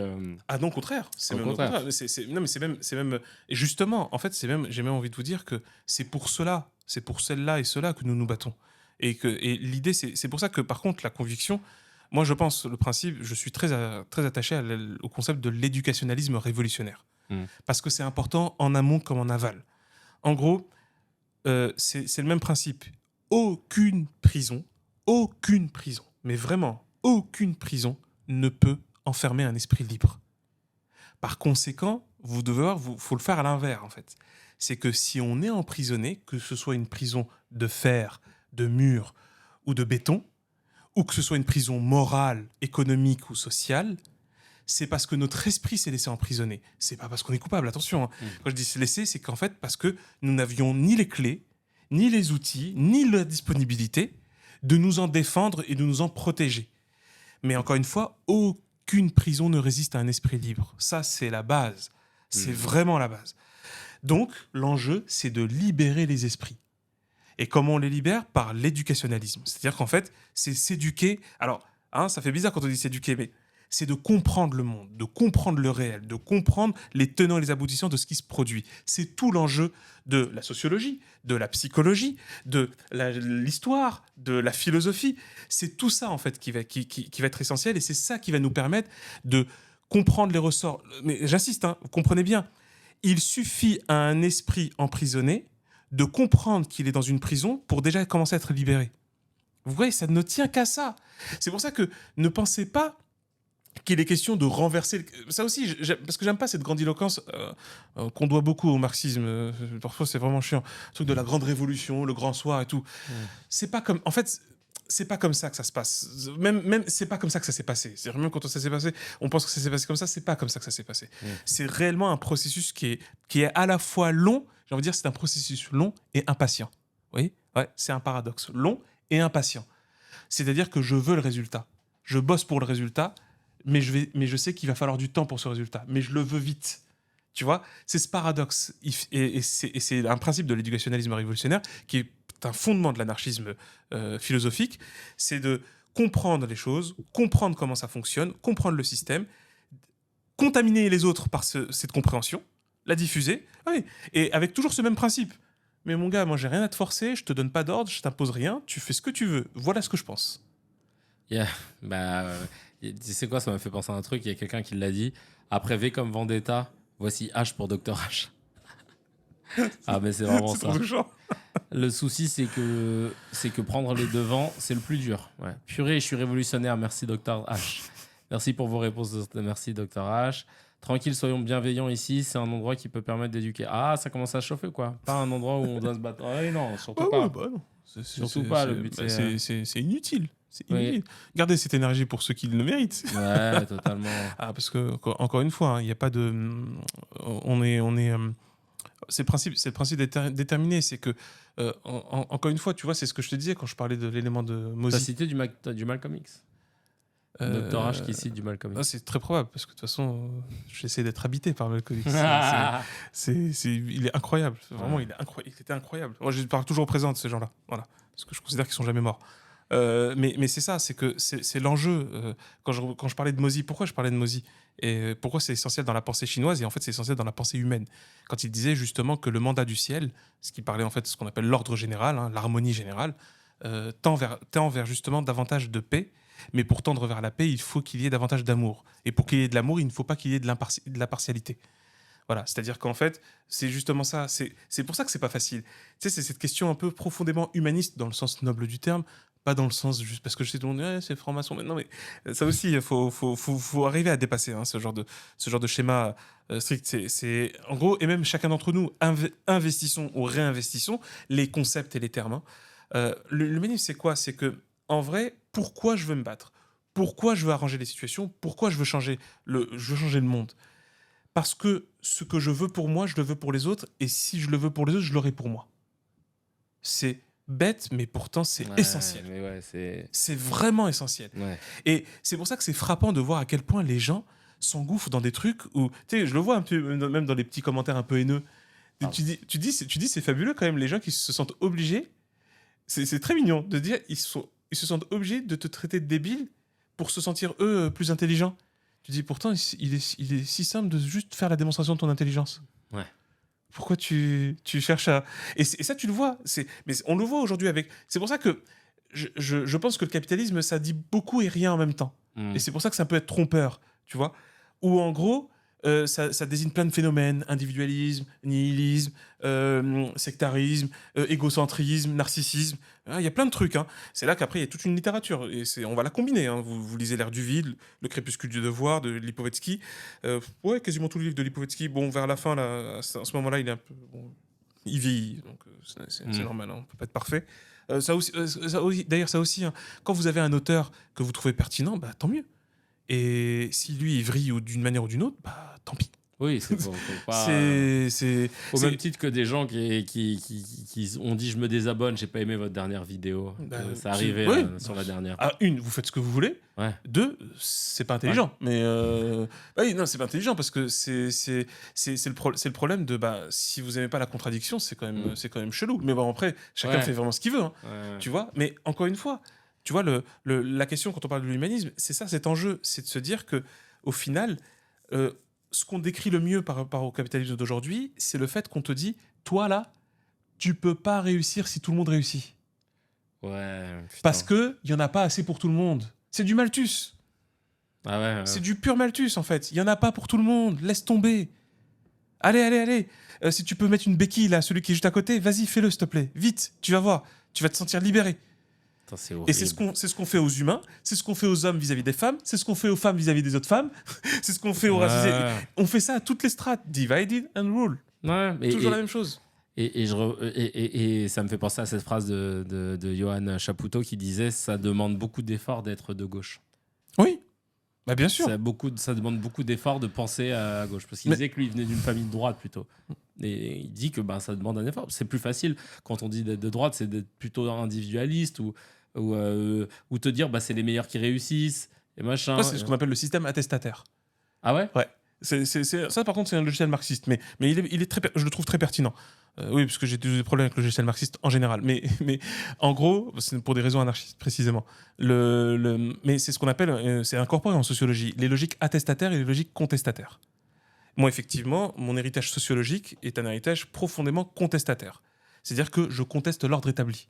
Mmh. Tu vois. Et le logique attestataire, c'est pour ça que la religion elle a trop souvent un rôle attestataire. Et ça, c'est un vrai problème. Je dis bien trop souvent, ça ne veut pas dire tout le temps. Et ça ne veut pas dire qu'elle n'a pas la capacité de faire l'inverse. Ce qu'elle fait dans certaines situations précises. Mais ça dépend, ça viendra des fidèles. Et ça vient toujours des fidèles. Ouais. C'est eux qui disent ouais, non. Tu sais, à un moment donné, non, tu peux pas être d'accord avec cette merde ambiante là, c'est pas possible. Tu vois. Donc c'est pour ça que ça vient toujours de la base. Le principe, c'est quoi? C'est que l'attestataire, c'est de dire ah non mais non mais la société elle est bien. C'est normal que tu dis qu'elle est bien. Tu touches 10 000, 15 000, 20 000 balles. Évidemment, tu fais partie des 2%, des 1%, des 0,1%. Pourquoi tu voudrais que le système change? Alors attention, c'est là que je pense que c'est la question de dépasser un peu le logiciel, on va dire marxien.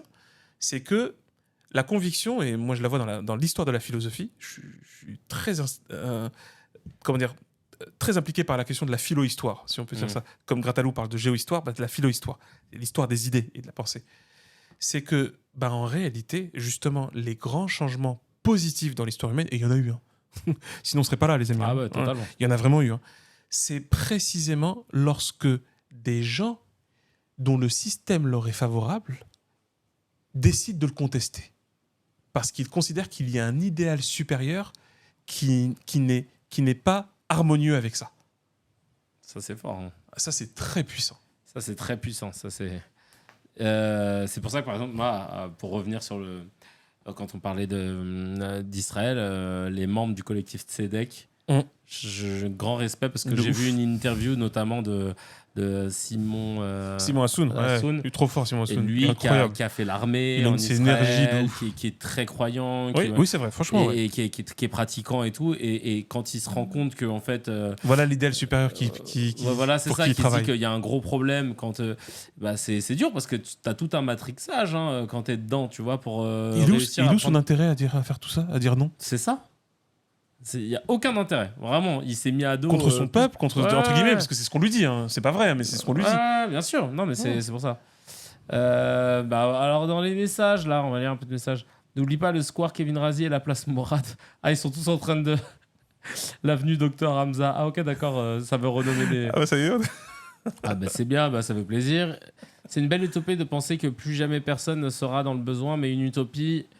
Mais le problème, c'est que les humains ne sont pas des animaux. Il y a autre chose que le ventre qui les anime. Et sur ça, ça va être beaucoup plus compliqué d'être d'accord sur tout.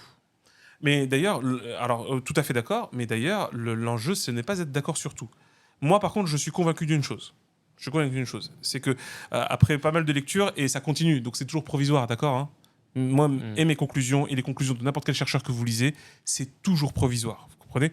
Car comme le dit un magnifique passage des maximes de Ptahotep, ça c'est de la ref des familles, Ptahotep c'est un ensemble de sagesse qui a été enseigné en Égypte antique. Il y a un livre qui s'appelle les maximes de Ptahotep. Ok, d'accord. Voilà, c'est de la dinguerie, mais par contre ça part des fois dans du symbolisme, ou Lokman selon le Coran. Ptahotep disait que personne n'atteint les limites de son art. D'accord? Donc toujours nos conclusions, que ce soit les miennes, que n'importe quel chercheur, elles sont provisoires. Ça c'est d'une. De deux, lorsqu'on parle d'utopie, premièrement, je n'insisterai jamais assez. Les utopies sont vitales. Dès qu'on cesse de formuler, de penser, d'agir pour une utopie, on meurt. On meurt. C'est comme ça qu'on nous a bouffé nos salaires. C'est comme ça qu'on a bouffé nos droits. C'est comme ça qu'on se retrouve avec Macron. C'est quand on arrête de rêver. Vous voyez, parce que le principe du bien, c'est vrai, vraiment, je le dis, là, j'utilise un gros terme philosophique, mais le principe du bien, c'est quand précisément il n'est jamais pleinement satisfait. C'est bizarre, Ouais, c'est de se dire que si moi j'ai du bien, est-ce que tout le monde l'a? Si tout le monde l'a, est-ce que moi je peux avoir mieux? Si je peux avoir mieux, est-ce que tout le monde peut avoir mieux? Vous voyez ou pas? C'est ça en fait le principe. Et c'est comme ça que vous découvrez un beau jour que mais il y a plein de ressources en fait. Mais il y a plein de places. Mais il y a de quoi faire des trucs de fou. Ça c'est la deuxième des choses. La troisième des choses, en termes d'utopie, mon utopie elle se fonde sur une réalité implacable à l'heure actuelle selon la connaissance, selon les études qui ont été faites par les archéologues et les anthropologues. L'être humain en réalité, demeure un animal, même si évidemment un animal très conscient, trop conscient et en même temps pas assez, hein, on l'a bien vu. Donc, il a une forme d'appétit qu'il peut en plus réfléchir et penser. C'est pour ça qu'en fait, c'est pour ça que c'est encore plus dingue. En quelque sorte, l'animal, donc non humain, lui, il a un appétit qu'il ne pense pas. Il n'est que action à partir de cet appétit. Et il va, ça veut pas dire attention, ça veut pas dire qu'il est débile, hein, les bien animaux, sûr. voilà. Mais il va mener à une série d'actions pour accéder à la satisfaction de son appétit. Nous, non, nous, on peut le penser. On peut commencer on développe de la pensée autour de notre propre appétit. Tu vois, ça s'appelle la gastronomie, ça s'appelle les agences de voyage. Bah oui, tu sais, tout ça, c'est de l'appétit. Ça s'appelle l'érotisme. Enfin, tu vois, c'est tout ça. On part d'un appétit, puis on élargit. Et si on nous prend dans notre globalité, nous, les êtres humains, on a une fâcheuse tendance à ne pas réussir à satisfaire nos appétits, quand bien même ils seraient satisfaits. Hein, Ouais. comme le dit l'expression, tu donnes à l'être humain une rivière d'or, il en demandera immédiatement une deuxième. Et Chris Rock, il disait, en parlant des États-Unis, c'est le seul pays qui chasse le ventre plein. C'est magnifique, c'est une très belle image, même sur le côté historique. C'est très parce qu'on dit d'ailleurs que la politique est née, que le pouvoir est né lorsqu'on a commencé à faire des réserves. Ah ouais, là, pour le coup, vraiment en archéologie. Mais tu vois, et donc on a cet appétit-là.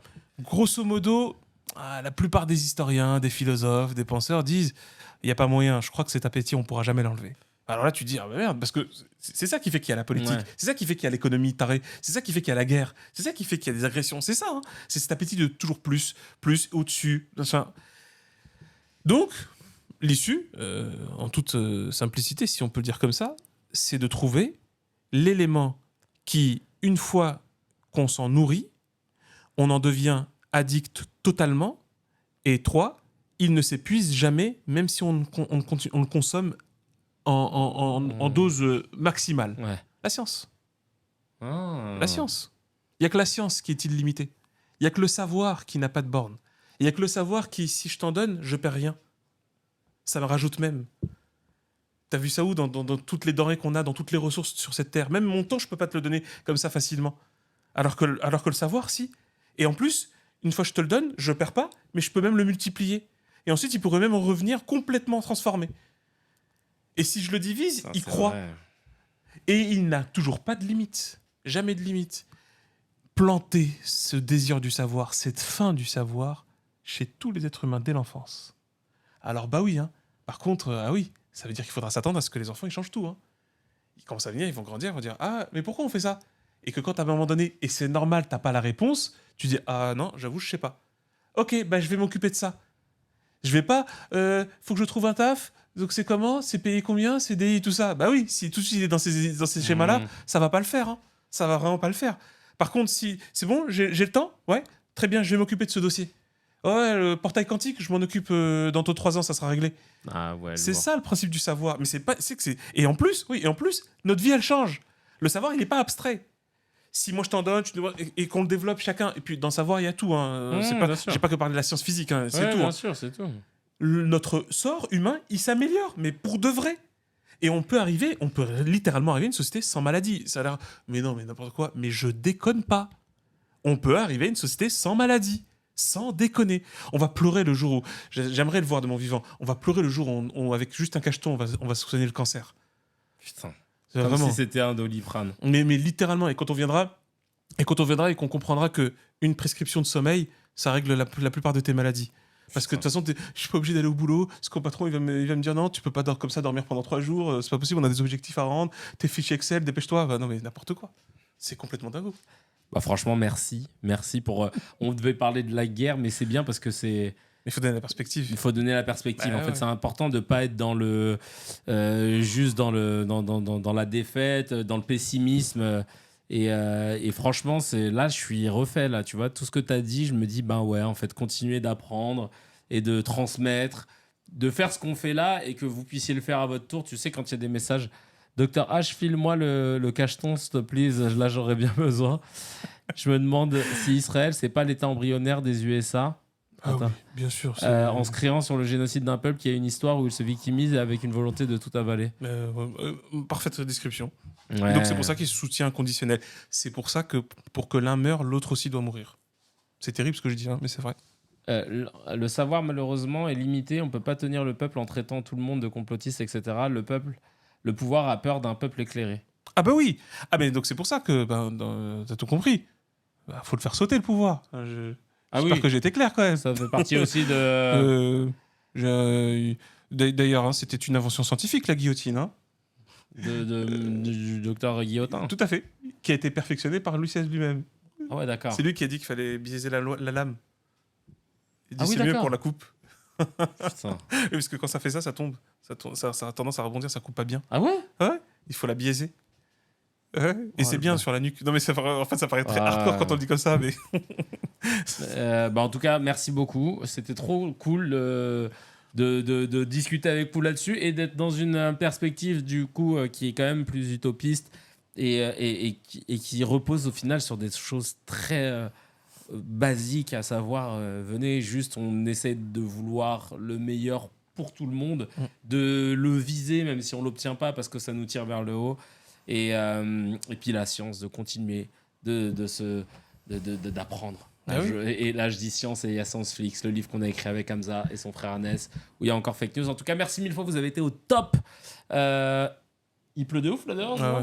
C'est bien, ça va faire du bien. Ça va faire du bien, ça va rafraîchir.